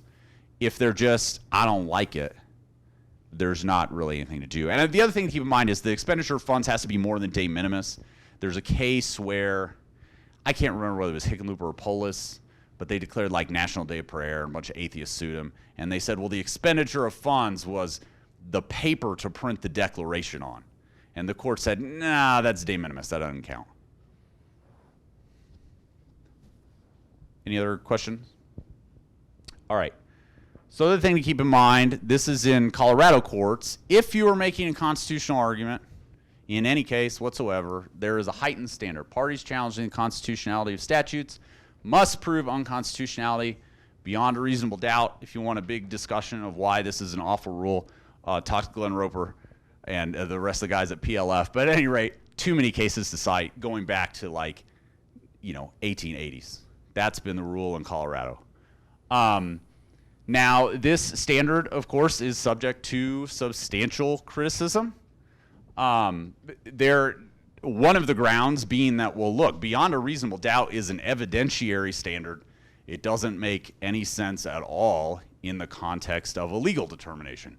Either it is or is not, does or does not meet the legal determination. There's even Colorado cases that do that. The Arizona Supreme Court recently abandoned is a little strong. They basically said, we've said that in cases before, but older cases don't do that standard, so we're going to hold to the older cases that weren't explicitly overruled. But they say that. There's a North Dakota. Lots of state Supreme Courts have taken essentially that point. Some Colorado Court of Appeals cases in concurrences have taken that point, but that's a grounds for it. Another grounds is one that was brought up. Justice Bullock has a very recent concurrence in a case in Arizona where he basically says, look, this standard requires us to abandon our role in an arena where the judiciary is supposed to be supreme and we're in our core competency, and that's declaring whether statutes are constitutional or not, citing all the way back to Federalist Papers. So there are good arguments to be made that it's not the case. Nonetheless, Colorado has reiterated this in the face of challenges multiple times. I would not spend too much time talking about it in your average run-of-the-mill case unless you have some 10-case, 30-year strategy for getting this done. And if you do, again, talk to Glenn because he would be happy to hear it. The other thing is it arguably conflicts with U.S. Supreme Court case law, at least in the realm of First Amendment claims. Nonetheless, there's this case, People v. Ford, where Colorado took on that argument explicitly and said, well, all those cases that say that's the rule in First Amendment cases that the Supreme Court, they cited to a case that doesn't really apply. And so basically second question the United States Supreme Court about what its past cases mean. But nonetheless, even in First Amendment realm, you're going to have trouble pushing this because of People v. Ford. There is an open question, which I am litigating in a current case and which you should litigate if it presents itself to you. Does it apply in all cases? So the justification for this rule, as presented by the Colorado Supreme Court, has always been, well, this reflects a due consideration for a co-equal branch of government, the legislature and the governor who signed the bill. Each of them took an oath to the Constitution just as we do, and so therefore we should, our humility defers to their judgments unless you can really prove to us that they were wrong. Colorado, though, has an initiative process. There are statutes on the books that were never looked at by any legislature, that the governor only saw to certify the election results and make them a law, not any sort of independent judgment where he could exercise a veto. And there is plenty of case law that says explicitly that Colorado citizens, because of the right to petition initiative, have a constitutional duty to vote on blatantly unconstitutional statutes and blatantly unconstitutional amendments to the state constitution without that being questioned until after the vote has taken place. Right? You can't file a lawsuit to say, well, if this passes, it would be unconstitutional, and so therefore you should kick it off the ballot. We have a right to vote on it, constitutional or not. There is a Colorado Supreme Court case that says, well, this applies to any sort of statute, citizen-initiated or not, but that case involves a statute by the legislature. I have been unable to find a single case where they applied this to a initiated statute. So my argument is that it's dicta in the one case that says it. The case that it cites to was also, I mean, every single case that ever talks about this is a legislative passed statute. So maybe if you're in a weird situation, you do see this a lot with municipalities that pass just absolutely crazy pants local ordinances, maybe that's an argument that you can advance. We'll see how it goes. In my case, it will show up at a court somewhere. So next thing, facial versus as applied. This is something you need to be aware of. Lots of people talk about facial claims and as applied claims. So it's better to talk about them as challenges and not claims, and I'll get to that in a second. A facial challenge is an argument that a statute is unconstitutional in substantially all of its applications. Like the vast majority of the times that it's applied, this is unconstitutional. And so the argument is the court should just toss it out on its head, period. An as-applied challenge is an argument that the statute is unconstitutional in particular circumstances, and so the court should limit its holding to the circumstances in front of it, even if it's constitutional in some other circumstances. These are not separate claims. Opposing counsel will talk about these as separate claims. Opposing counsel will argue, you do not have standing to bring a facial claim. You only have standing to bring an as-applied claim. Opposing counsel is wrong. There is a line of Supreme Court cases that really starts with Citizens United but goes all the way up to Buckley versus Precythe and a great Gorsuch opinion that talks about these are different arguments for a single claim, the claim being this statute is unconstitutional. And those arguments go to remedy, not to claim. And so the question is the remedy that we just declare this statute unconstitutional in all its applications, or is the remedy that you can't apply it in this case? And if you think about it, it makes sense, because plenty of cases that they describe as applied or as facial are really neither. They're sort of this in-between. It's a continuum between them. They say, this isn't unconstitutional just as applied to me. This is unconstitutional as applied to all people who stand in similar circumstances based on this one, important factor, right? All people who are doing X. So anyway, that's another way to say in your response that opposing counsel doesn't know what they're talking about, which is always fine. So facial versus as applied. Federal law says facial claims are only in First Amendment cases. There is some Colorado law. The vast majority of facial claims, we'll get into that, Cody. I see your face. Colorado law is potentially looser. There are cases, People versus Shepard, where they addressed a facial argument in the right to privacy context. They rejected it, but nonetheless, addressed it in there. People versus Gross addresses it in a right to keep and bear arms case, a knife case, my favorite kind of right to keep and bear arms cases. But also rejected it, but addressed it facially. But then there's another case, People versus Graves, that basically says those cases were wrong. Further Supreme Court case law has clarified that this only applies in First Amendment cases. So at least as far as the Colorado Supreme Court is concerned, facial stuff potentially only applies in First Amendment cases, although their grounding for that is federal Supreme Court case law. So you could go back and say, well, maybe not. Here's what the Supreme Court has said since 2016. So, it's still open for argument, but nonetheless. So lastly, where might constitutional arguments make an appearance in your practice? Again, this is like government hack brainstorming about what private attorneys do, right? So in some sense, If I sound like an idiot, it's because I am. I'm a babe in the woods when it comes to this stuff. If you have better ideas than what I'm talking about, feel free to tell me I'm wrong. Enlighten your colleagues. Make me look like an idiot. Just as fun as making opposing counsel look like an idiot. Because I'm supposed to be the expert. So these are areas that when I think about it, there is room to argue in these areas in private cases, and potentially room to advance the ball in a rightward direction in cases, although that's not necessarily always your goal in private litigation like it is in mine. But at any rate, one is procedural due process. Colorado statutes especially, and Suzanne can talk about this in the realm of a case that she has if you go talk to her later. They merge the investigative, prosecutorial, and adjudicatory roles perpetually. Now, merger of investigative and adjudicatory roles is not per se unconstitutional, but it's like, ooh, that looks fishy. Procedural due process is really about, does that seem fair or not?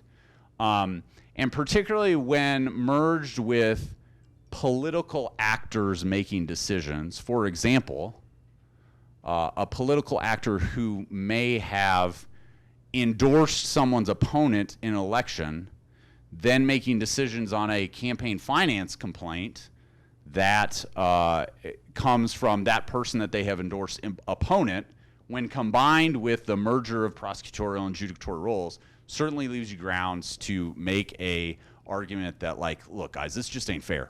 Which ultimately, that's what a procedural due process argument is. It's, come on, this is not fair. Everybody knows it's not fair. And it gives you grounds, to make arguments based on case law, but also arguments based on emotion, which oftentimes, especially in district courts, are almost better than what the law is.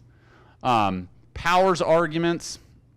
So dormant commerce clause and preemption are basically two different ways of addressing that the state doesn't have this power because it's a power that only the federal government has. The other one is separation of powers issues. The Colorado Constitution has much stronger and explicit separation of powers language than the federal Constitution does, and there's a lot of great case law about separation of powers under the Colorado Constitution. Again, people forget to make state constitutional arguments. You should, if you think that there might be some separation of powers argument here, if it's like, I don't feel like the executive really should be doing that, or even a lot of the weird cases, funny enough, is the judiciary in Colorado saying only we have the power to do that. If you think you might have an argument for that, do the research, man. It probably exists. There's lots of really good case law on that. Tabor.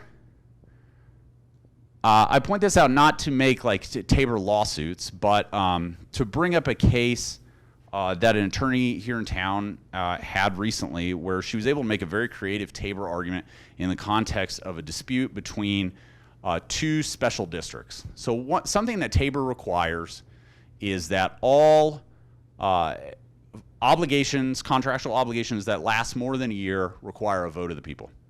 And so there was a contract between her client and another special district that had a long-term component to it. And she was able to argue and get her client out of that because she said, well, neither party had their voters approve this. So it was an ultra vires contract, so it's void ab initio, and we don't have to follow it in a contract action. Right, so remember what's out there. Remember what kind of unique and creative arguments the district court bought it 100%, and it was a great argument. When she called me about it, I was like, wow, I'd never even would have thought of that, but that's a solid one. So those arguments are out there in the right circumstance. If you do a lot of special district work or municipality work, keep that in mind. Contracts clause and substantive due process. As a federal matter, don't waste your time. Contracts clause has been written out of the Constitution, essentially. However, there is a contracts clause in the Colorado Constitution, and it has been interpreted far more vigorously than the federal one to essentially say, look, vested contract rights cannot be removed. So if you have a case where you feel like, well, under the old statute I could do this under my constitution or under my contract, but under a new one I can't, you've probably got a Colorado Contracts Clause argument in there somewhere. And lastly, First Amendment, Colorado has a brand new anti-SLAPP statute just passed in 2019. I've got a case right now where we're litigating a lot of issues of first impression under that anti-SLAPP statute. But if you like First Amendment cases, A, buy a book because it's an extremely complicated area of law. But B, there are a lot of good arguments to be made under a SLAPP statute on basically a tabula rasa. There's no reported case on this statute in Colorado yet. I have a case of the Colorado Court of Appeals that will answer some, but definitely not all questions here. And it's a fun thing to litigate about. If so, and anti-SLAPP, like there's lots of cases that comes up in the everyday litigation context. So if you can make those arguments, have fun. Any questions? That's the end of what I have. Yeah, Will. No zooming questions. Okay, thank you. How are the state courts right now for conservative lawfare cases? That's the district courts are actually reasonably good. I have filed cases in state court rather than federal district court that raised 1983 claims and gotten good results. The case I filed on behalf of Mike Kaufman, a First Amendment case that I filed in Arapahoe County District Court, got a great preliminary injunction. City of Aurora, like full retreat, amended the statute as soon as we got the injunction. The district courts are good. There are some hang-ups about it. One is pretty much any suit against the state of Colorado, absent a few like weird departments that have their headquarters not in Denver, has to be brought in the city and county of Denver. There's good and bad to that. The bad is that a lot of government hacks get appointed, like me, get appointed to the bench in city and county of Denver. The flip side is there's more judges, and so you kind of have a better chance as opposed to some of these outlying districts where it's like whoever the last town attorney was gets appointed as the district judge, and so if you're suing the town, you're out of luck, man. So it's really heavily dependent. I will say in the appellate courts, it depends on the issue, but as a general matter, the 10th Circuit is going to be way better than the Colorado Supreme Court. So keep that in mind, how likely you think it's a case that's going to be appealed or not. But there are, if you're going to bring a state constitutional claim, you almost have to file that in state court. And if the case law is on your side, aside from Tabor claims are terrible in the Colorado Supreme Court. Other constitutional claims are not as bad because there's not as much of a political valence to them. So, in the right circumstances, it makes sense to bring it in state court. You just have to you got to be strategic about it. Don't just be knee-jerk, I always bring this in federal court. There are certain judges in Colorado District Court that I would not want my case, and I would take any state district court judge selected at random if I knew I could avoid a particular federal judge. So it just depends on the case you're bringing. Anybody else? Yes, sir. I've heard a lot of talk about the First Amendment, but what about the Ninth Amendment? How do you prosecute a case under the Ninth Amendment? Yeah, look, if you're an everyday litigator, I wouldn't waste my time, to be totally honest with you. I mean, Ninth Amendment claims don't exist in federal court, and even Antonin Scalia would have told you that. He wouldn't say, well, look, the Ninth Amendment doesn't exist. What he would say is there are not judicially manageable standards. So if you want to assert that the Ninth Amendment allows to do this, make the argument to the executive or the legislature. Now, all that said,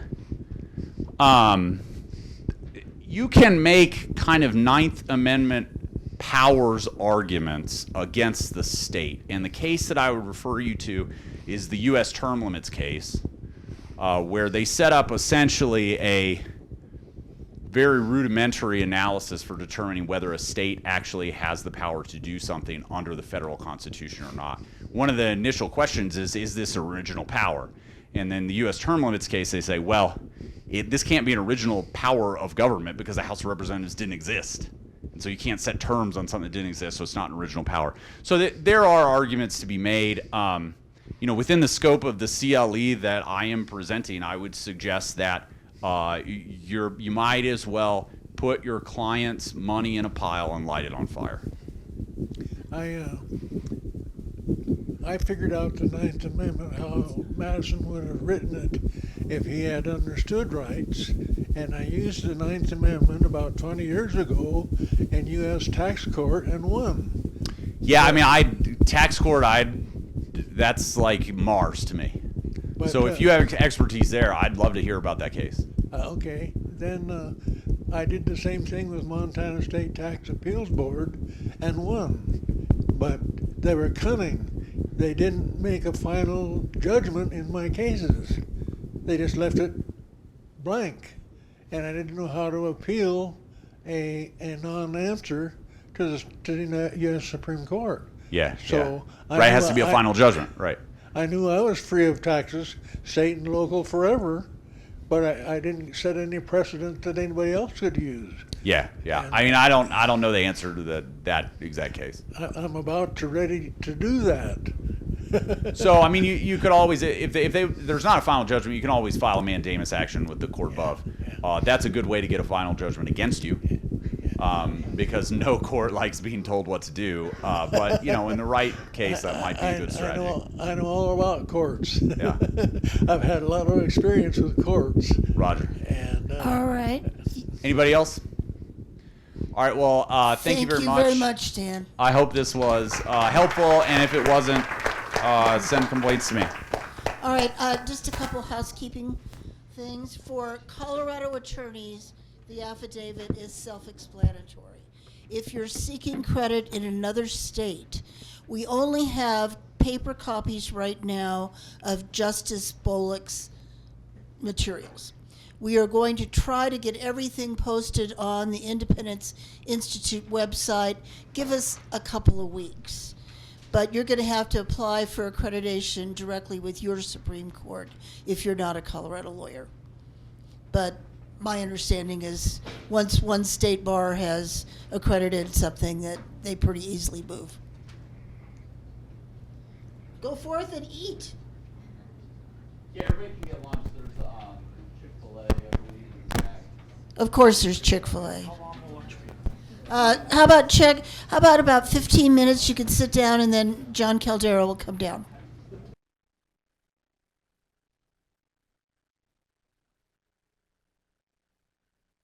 Our next and final speaker is John Caldera, and I've broken every rule of client manipulation. I'm letting him speak without me looking at what he's going to say first. Thanks, John.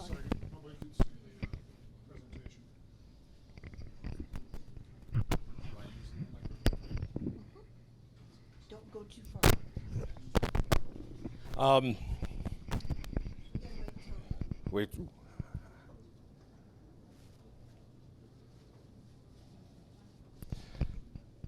First of all, I can do this part whether the Zoom can hear me or not. Thank you so much to PTI and especially Shane and our trustee Joe Smith for making all this happen, really being the driving force behind this. I am not a lawyer. With my parents being married and everything, I am not a lawyer.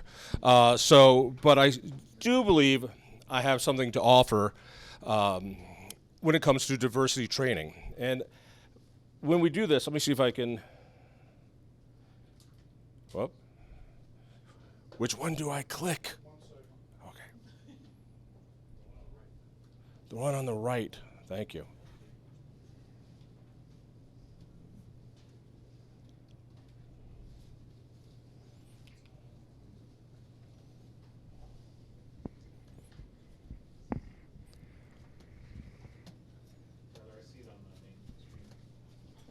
Zoom's not going to be able to see your presentation. Well, that's fine. I want to show you, I'm John Caldera. I'm the president of the Independence Institute. I've spent my entire career basically at this weird intersection between politics and media. I have a 23-year-long career in talk radio and on television, on various columns and various papers, including the Denver Post, where I got fired for saying that there are only two sexes. So I've learned something about the celebration of diversity. I want to show you 3 photographs, and I just want you to think about them for just a second. This is a picture of a George Floyd demonstration. This is Jack Phillips. He's the owner of a bake shop. He is a Christian baker who refuses to make a wedding cake to celebrate a gay or transgendered wedding. It's gone all the way up to the Supreme Court. Here he is doing his art. This is a guy, an Israeli and a Palestinian, throwing rocks at each other, yelling, and doing what they've been doing now for generations. Just, those are wonderful photographs. So I find myself asking, so what is diversity? I've been told, and I've heard it from the schools where my kids have gone, that diversity is, of course, measured by your skin color. It's measured by what gods you pray to. It's measured by what kind of genitals you have. It's measured by what kind of genitals you think you should have. It is measured by what you do with people, your partner, in bed. That's what diversity is, and that's what we are going to be forced to celebrate. And that's why you have trainings like CLE trainings to make sure you understand all the difference in those diversity. I don't follow that. I don't believe that's what diversity is. I believe that diversity is what is between your ears, not what is between your legs. And I think that diversity is something that's important, that it is something to be celebrated, that it is something that we should strive for. Because when people have different things between their ears, we have better discussions, better products, better companies, better education. I think everything is a little better depending on the diversity we have. So what is diversity? We get a lot of commitments to diversity. I mean, is it good? I don't know if you, a couple years back, 2018, an actress named Frances McDormand won Best Actress. Big honor in Hollywood. And at the end of her acceptance speech, she said, "I have 2 words to leave you with tonight, ladies and gentlemen. Inclusion writer." And then she went off stage. Now, this was brilliant because there's nothing to report on in a Hollywood award show. So people had to ask, what's an inclusion writer? An inclusion writer is something she demands, if she's going to go onto a project, that you, the studio, will hire a diverse group of people based on skin color, who you pray to, who you have sex with, what your genitals are, what you think your genitals should be, that list of diversity. And you need to hire them on all levels of the production. You need that in the cast, you need it in the crew, you need it in the writers, you need it with the people who make the sets. Otherwise, I'm not doing the story. I'm not doing the job. This is a big, big thing now. So it is becoming a requirement to force diversity. Colorado Public Radio on their website says diversity, inclusion, and equity, big difference, are core values in our workplace and essential to our mission and vision to bring together many voices serving all Coloradans. What's beautiful about radio is it's really hard to see what you're wearing, what your skin color is, what your sexual preference is through audio only. NPR itself has on their website, having a diverse newsroom is crucial to National Public Radio if we want to tell stories that matter to an increasingly diverse country. All right, that's diversity. I don't think they're doing their job. I think we should force them to do their job. So I want to talk about what I think real diversity is.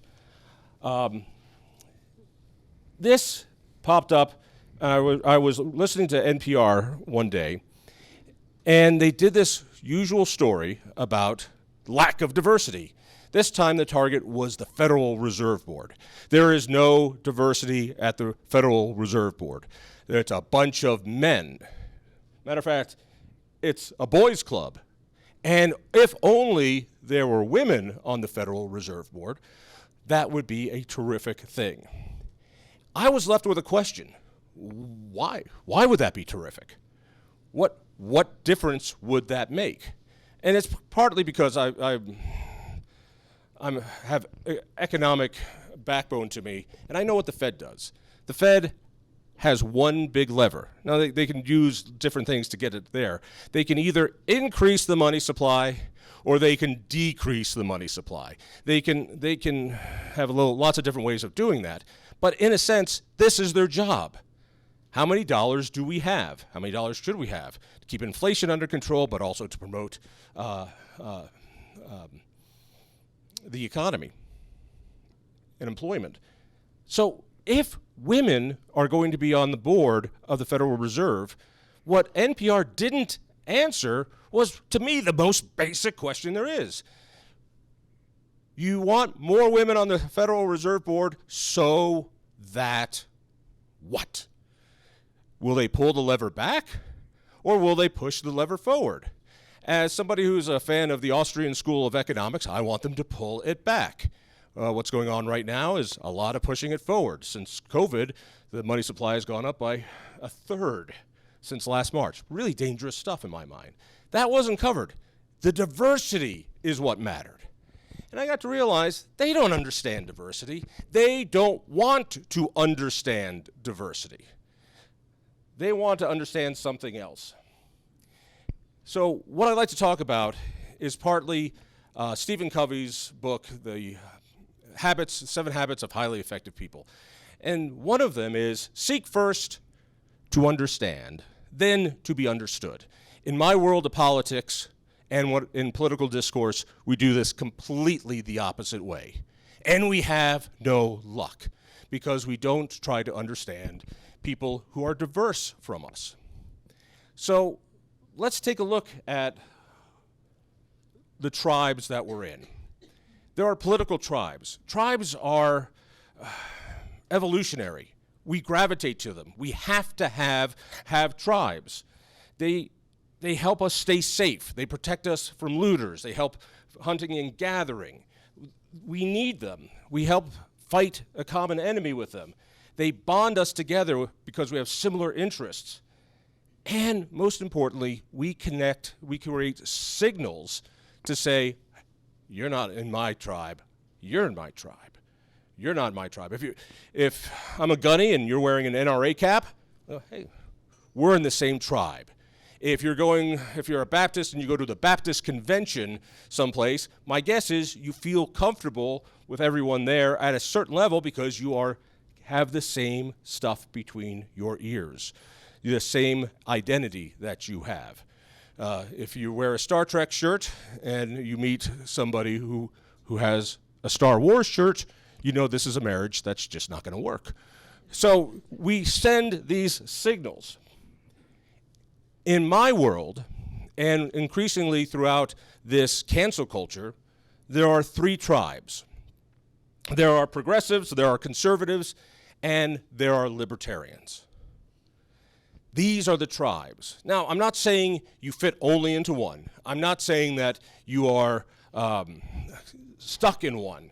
But I am saying you gravitate to one. There is a default tribe that you fall into. And those tribes send out their signals. And other folks from the tribe see it. And people who are not part of the tribe don't understand what in the world you're saying. That's what is going on in American politics. I think it's what's going on in classrooms. I think it's going on everywhere. To the point that if you don't use some of the right vocabulary, you'll be canceled because one tribe is in control. So what are these tribes? libertarians like me see the world on an axis. This axis is a liberty versus coercion axis. It's everything I see. I see nothing other than this. When Boulder outlaws plastic straws, I lose my shit. Why? Because it's coercion. And it's such a simple thing, I can understand it very easily. Instead of convincing me to use a paper straw, they coerce me to do it. And I find that to be the worst thing in the universe is coercion. My mission in life is to push us towards liberty. This is my language.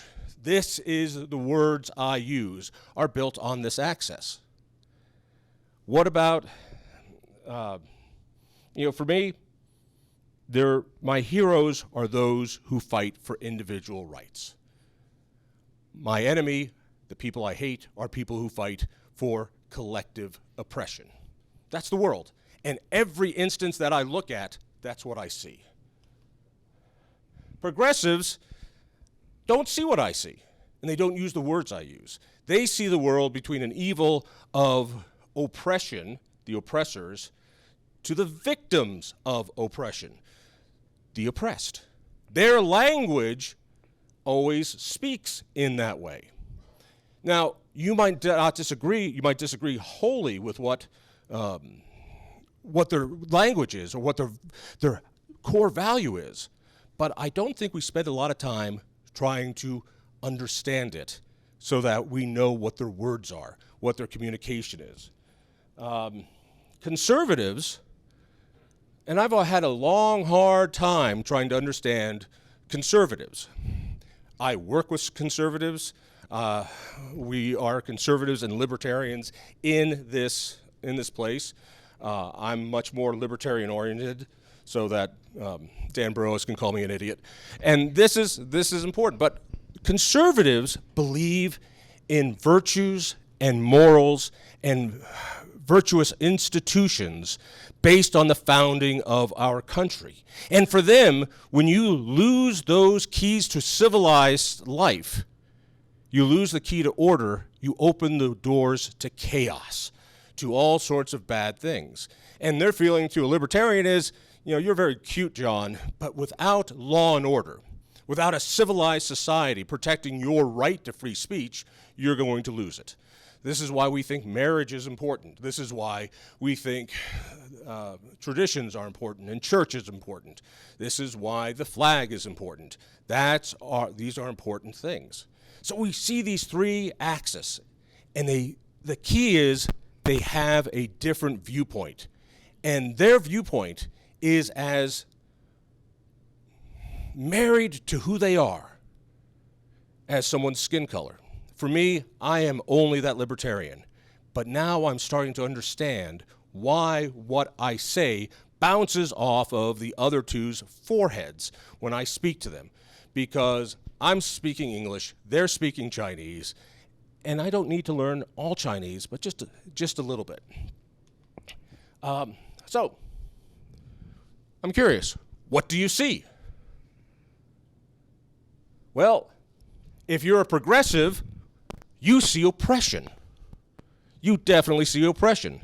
Here are people who are trying to help the oppressed, the BLM movement, and you see the tools of white supremacy, the police. If you are a conservative, what do you see? You see civilization, civilized world, law and order, the institutions fighting from barbarism, from chaos, from a breakdown of what makes society society. If you are a libertarian, you look at this and you go, why are police officers dressed up like army men with those type of tools? Is it possible we spend too much on police and the growing police state? If you are a conservative, you look at Jack Phillips and you say, this man understands what marriage is. He is holding up our institutions that are so valuable to keep our society civilized. If you are a progressive, you see the oppression, the direct hatred of this guy denouncing your lifestyle.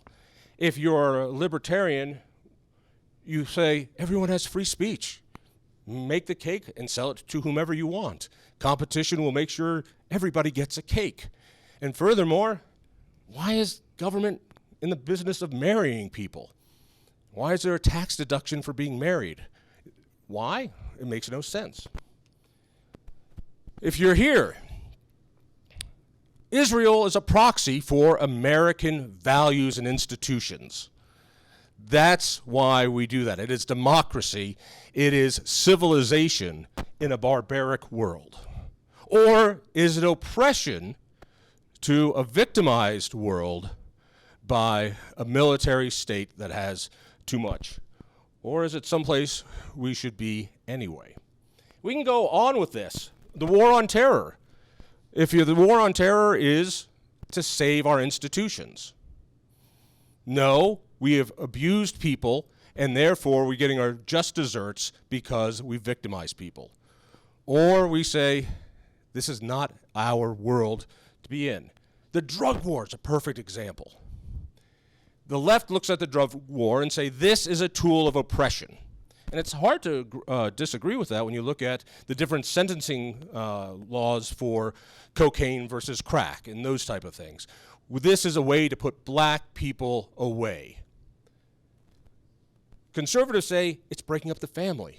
It's taking away our work ethic. It is destroying the fabric of our world. And libertarians say, get the hell out of my body. This is not any of your business. Immigration, we can go the same way. Is that law and order? Is it oppression? Is there a better way to do it? As libertarians think we should have a much opener system to get more people through so that they can work. This is a very, it goes. Tax policy. What do progressives want in their dynamic of oppressed versus oppressor? They want to be able to right the wrongs. That's why you'd have to take classes in equity, not equality. So a progressive income tax is exactly what they want. For a conservative, those tax policies should be there to reinforce those important moral and virtuous institutions. That's why there should be deductions for charitable organizations and deductions for churches and deductions for family expenses and marriage. Libertarians, we know that as long as government grows, freedom shrinks. We want the smallest amount of taxation possible to cover only the core functions of government. By the way, this all comes from a book called Three Languages of Politics by Arnold Kling. You can read it for free on the Cato website. It's a short thing. It's on Audible. I found it to be absolutely fascinating. And to think about this, all right, so what? So what is if we start thinking the way that our political opponents think, our legal opponents think, the jury thinks, we might be able to use diversity to actually start to connect with people, to communicate with people, and actually get some of our feelings across. I'm not suggesting that this is a way to con people to your point of view, that this is how we're going to convert them. No, this is how we're going to understand them and talk with them and hopefully work with them. We lost a slide on the Three Languages of Politics, but this book was a book about thinking fast and slow. And it was pretty fascinating in that we gravitate to fast thinking. We saw Adam here earlier with that stupid little man bun of his, and we gravitate and go, hippie. And it is fast thinking. And by the way, out in the wild, fast thinking was evolutionary. a jaguar is going to eat you, is he really going to eat me, or is he just bi-curious? No, he's going to eat you. You run. So the challenge, though, is to use some slow thinking and look at Adam's little sissy ponytail and go, maybe there's something more there. Let me get to know him. Or see it through his sissy eyes, because he is from Jersey. These three axes, are used to demonize people. We demonize people, but what we miss is we demonize people using our language, so we're only talking to our people. So we can really beat up somebody to people who already hate the person you're beating up. It's great to sing to the choir. It's necessary to sing to the choir. But we ought to remember, when we use our language, we don't convert, we don't communicate. So I think the goal is to try to detach from your dominant axis. That's a difficult thing to do. It really is. So the Turing test of, I think lawyers do this, don't they? They have to try both sides of the case as best as they can. I'm sure it's an exercise in law school. In debate class, they say, what side are you on this issue? And you go, I hate guns. Guns need to be outlawed. And they say, well, great. Now you need to, you're going to debate for the Second Amendment. And you better do a good job. You'll be graded on it. We should do more of that as a mental exercise when we're about ready to go off on our opponents and other places. A lot of workplaces do personality tests. They'll do the Briggs-Myers test, the strength finders. There's a whole bunch. And the reason is people have different personalities. And in a good organization, you don't want your introvert, who's very detail-oriented, to be your salesman, and your wild extrovert to be your accountant, which requires a lot of detail-oriented work. And so people give each other these tests to say, well, what we really need in this block is this. What we need in that block is that. Well, it's not that hard to figure out what people, matter of fact, I'm working on an assessment for myself to put out sometime. So the problem, I think, is we look at this divide on two sides, and the media loves that. When you look at it in three sides, you get much more depth. So, do American descendants of slaves, should they receive reparations? If the answer is more yes than no, my guess is you are much more progressive than you are conservative. Should marijuana be decriminalized or legalized nationally? If you say more true than false, you're likely more on the libertarian side, could be the progressive side, but you're definitely not on the conservative side. And there are ways to ask these questions. We can go over a whole bunch of them if you like. The tax rate, should we have a progressive income tax? The answer is yes. Good chances that person is on the progressive side. That's so what? Saul Lewinsky wrote Rules for Radicals. My favorite rule of his, I think, 12 rules, is this one. Make your opponent live up to their own rule book. Oh, this is deadly. Even in just tactical things, if there is a politician they want to target, and that politician says, I read and personally answer every email that is sent to me, a good activist will go, well, I'm going to organize 5,000 emails to you a day, and you're going to have to keep up your own rule. My hope is that we make them hold up to that rule too. They want diversity. Here they believe diversity in genitals will somehow make a huge difference at the Fed. I don't see that because, as I said, there's one lever. But if NPR truly loves diversity, then a third of their reporting staff and news staff should be conservatives. A third should be libertarians. I will bet that almost all of them are on the progressive scale, because when I turn on my state-sponsored radio, I hear everything from the oppressed point of view. Every story, every news feed, and no coverage of that. I believe there is a huge opportunity to help people talk again if we bridge this diversity divide. Say that worked. I think it's possible.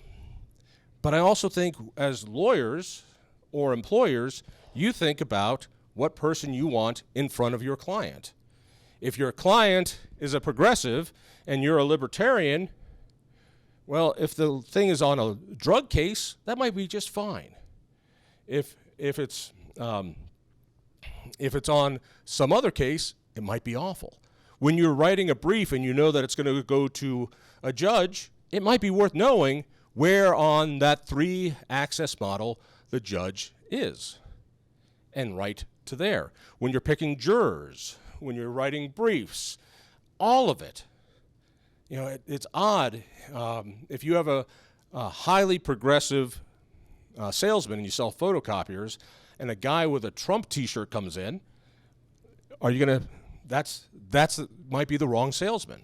Or if it's the only salesman, you know there is a different world view.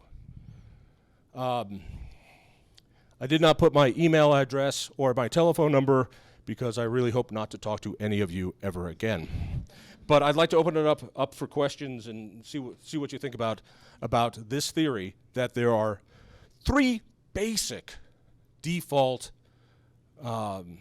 political personalities, and that by understanding the other 2, you'll be more effective. Sir. Here. So I'm just, first of all, thanks, John. I mean, known each other for a while. And I'm just trying to understand whether there are 3 or 2. Because the one on the very left, the progressives, are now tell us that, for example, biological man can have children, you know, the transgender ones. They tell us that, you know, we need to defund the police, which, of course, will create chaos like we have in California and New York. So what I'm trying to understand is, I mean, I could see your point with respect to libertarians and conservatives. Is it worth bothering with progressives? Because I think they fell off the edge of the earth and have gone into the area of mental illness. As Chiang Kai-shek once said that, you know, liberalism is a mental disease. So is it, do you think any rational tools will be useful in trying to talk to somebody who's cuckoo? There is a problem when the lunatics are the ones with the guns. That is a problem. And cancel culture is just that. There used to be good liberals. There used to be liberals in the 70s who fought for free speech. There is a crossover there. This is why the 4th rule of holding them to their own rule. They want diversity. And I want to ask them very clearly, is diversity also that of thought? Well, it is of religion. Isn't that a thought? It is of transgenderism. Isn't that really something that's in your brain? You accept that. Why don't you accept that what you are doing through NPR is hateful? It's not just one-sided, it's hateful. Because for those people in the other 2 axes, what we hear is hate. They don't care about how we talk. They don't talk in a way. Is that person an illegal? Or is it someone who's undocumented? Yeah, it's amazing by that language you put out exactly who you are and what you think. If you go to a website called Ballotpedia, and I know the founder of Ballotpedia, one of their goals is to write without those descriptors so that you get facts, but that everyone who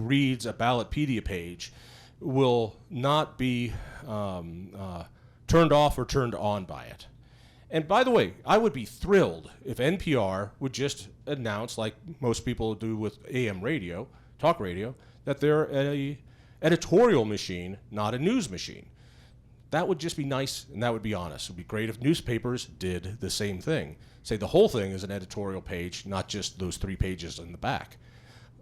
Yes, I still think it's worth it because I believe people are seeing the divide and they might want to understand. And also, I think we should understand. Now, when a small businessman is being victimized by the code police, really, what is that? We're saying, well, you don't have the freedom to do what you're doing. Maybe we ought to describe that in a victim oppressor narrative. By the way, I don't know if you see those 2 water fountains back there. They're very, very special water fountains. That is a $15,000 water fountain. When we bought this building, the previous owner put up a couple walls. It used to be open like this, and then he put up a couple walls. We wanted to tear down the walls so we could do events like this. In order to tear down the walls, the city said, you need a handicapped accessible water fountain. I don't know if you noticed, there's no elevator, there's no ramp to come down here, but we have that in 2 handicapped accessible bathrooms down here. In order to put that in, we had to drill a hole and water goes into the drain. Well, in order to put that in, we needed to get a water mitigation study because just like the water in the sink behind that, it goes in the drain, and we needed to pass the water mitigation study. In order to pass the water mitigation study, we had to fix our sidewalk because part of it was raised, had nothing to do with that. And it was pretty obvious what was going on. It was oppression. When we said, we're being oppressed, and we're going to take this to the newspapers, amazingly, we got our certificate of occupancy pretty fast. So I think there's things we can learn about that too, and we need to tell our stories and your briefs in a way that people who don't think like us think. Any other thoughts? Sir, here comes your microphone. So I think the 3-type model works well when you're talking about people who care about politics. And I think there's a large segment who are agnostic, who would say, yeah, I'm for helping the oppressed, I'm for liberty, and I'm for civilization.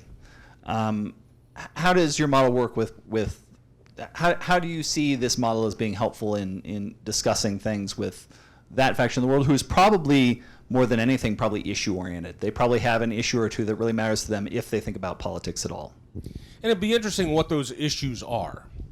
You know, if the abortion issue is one of the most debatable and credible issues. What's the libertarian position on abortion? Well, our declaration says government is there to protect life, liberty. Well, if you believe that that's a baby and it's alive, and the government's job is pretty clear. You've got to protect its life. If you don't believe that that fetus is alive yet and doesn't have rights, the government's job is to protect the liberty of the person who's carrying it in their body. It's a wonderful thing, but it makes people think about it. And you're right. We all want the same thing. We want poor people to have better lives. So do progressives. Progressives believe if you have less of a life, good life, I'll have a better life. We say you cannot have a better life until you understand ownership and build, and you cannot have a better job if we keep doing this war on employers. So I think we want the same things, and I believe we can convince people, talk to people about those issues in their language. I'm not saying employers are ever going to be a victim. I can't imagine Bezos being labeled as a victim.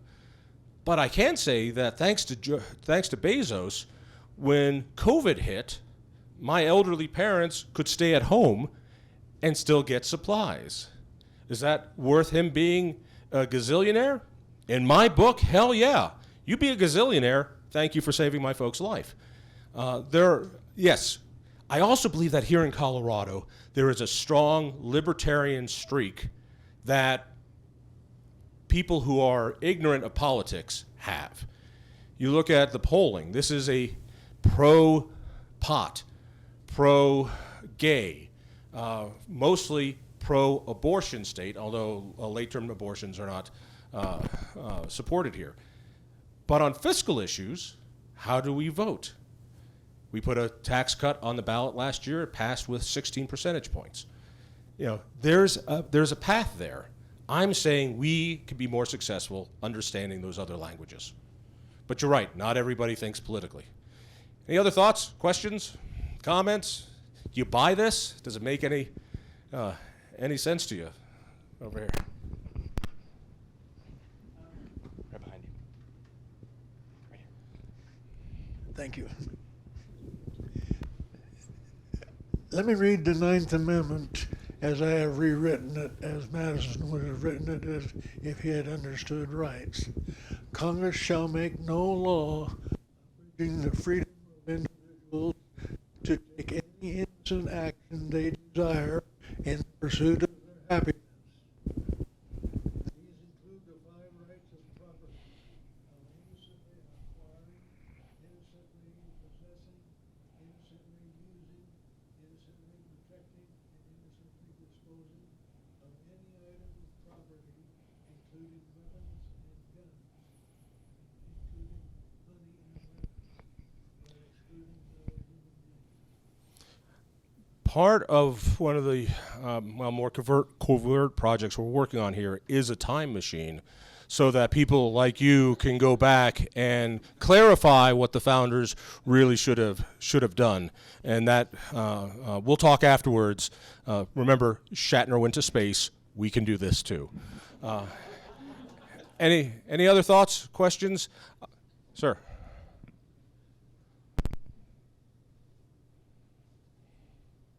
On the topic of rule number 4, what do you think the value in trolling can be? I've seen people say, well, I now self-identify as a racial minority. Obviously, age is another one where you might self-identify as an age other than the one you are. What should we be doing about that? Is that part of rule 4? Partly.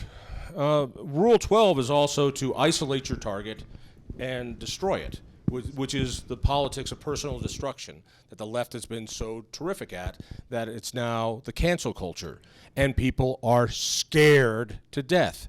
If you are a Trump supporter and you work in a cubicle office, you can't put up your Trump sign, but somebody else can put up their Bernie sign. It's not right. Well, maybe if you work on the farm and you have your Bernie sign, you're going to feel discriminated against. As far as trolling, yeah, we have the right of free speech. Is it effective? And I think the question is, to whom are you speaking? And most trolling is speaking to your own access. And it can be a lot of fun, and it's good, but don't for a moment think that it's going to move anybody on the other side. You can, I believe, make reasonable questions. If I have to have a photo ID and my vaccine card to get into a restaurant, how is it voter suppression to have a voter ID to vote? It doesn't make sense. If women are screaming, "My body, my choice," great. Then where's the consistency of saying, but we are going to use coercive force to put a chemical concoction into your bloodstream? You know, there at some point, people do think about these things, I believe. I don't think trolling is effective except for throwing politicians off their game. Politicians do not like being made fun of. They are, I have found, to be a remarkably lightweight group of people who do not like to be razzed. And so one tweet that they see, they think the whole world sees. Is there an effect in that? The left wouldn't be paying people to professionally troll people and insult people and start things that can help them get canceled if that happens. But again, holding into the same rules. I remember Bono and Bill Clinton were having lunch just down the street. And of course, the photographers that were there, the gossip columnists were there. It was a big, wonderful thing. And people were there going, oh, that's wonderful. 2 days later, Bill Cosby was giving a show down at the DCPA, and all the signs came out about rapist. And I'm like, wait a second. How is it that this rapist needs to be canceled, this rapist is not? And even today, the left has to deal with that inconsistency. So I think holding them to their own rule is effective. But my point on this is, next time you see that tweet that you hate and it's just so stupid, it's worth taking just a little bit of time and challenging your own dominant axis and see how you would say it. And before you write that next tweet out, if you were going to write one in the opposite way to offend somebody in your axis, how would you write it? I think it's just an important exercise that helps us to think a little slower and therefore to have true diversity in what we do. And I want that true diversity. I want to thank you all for coming out here and listening to me, and I'll hand it back to our MC. Thank you, everyone. We hope this will be the first of many politically incorrect CLEs.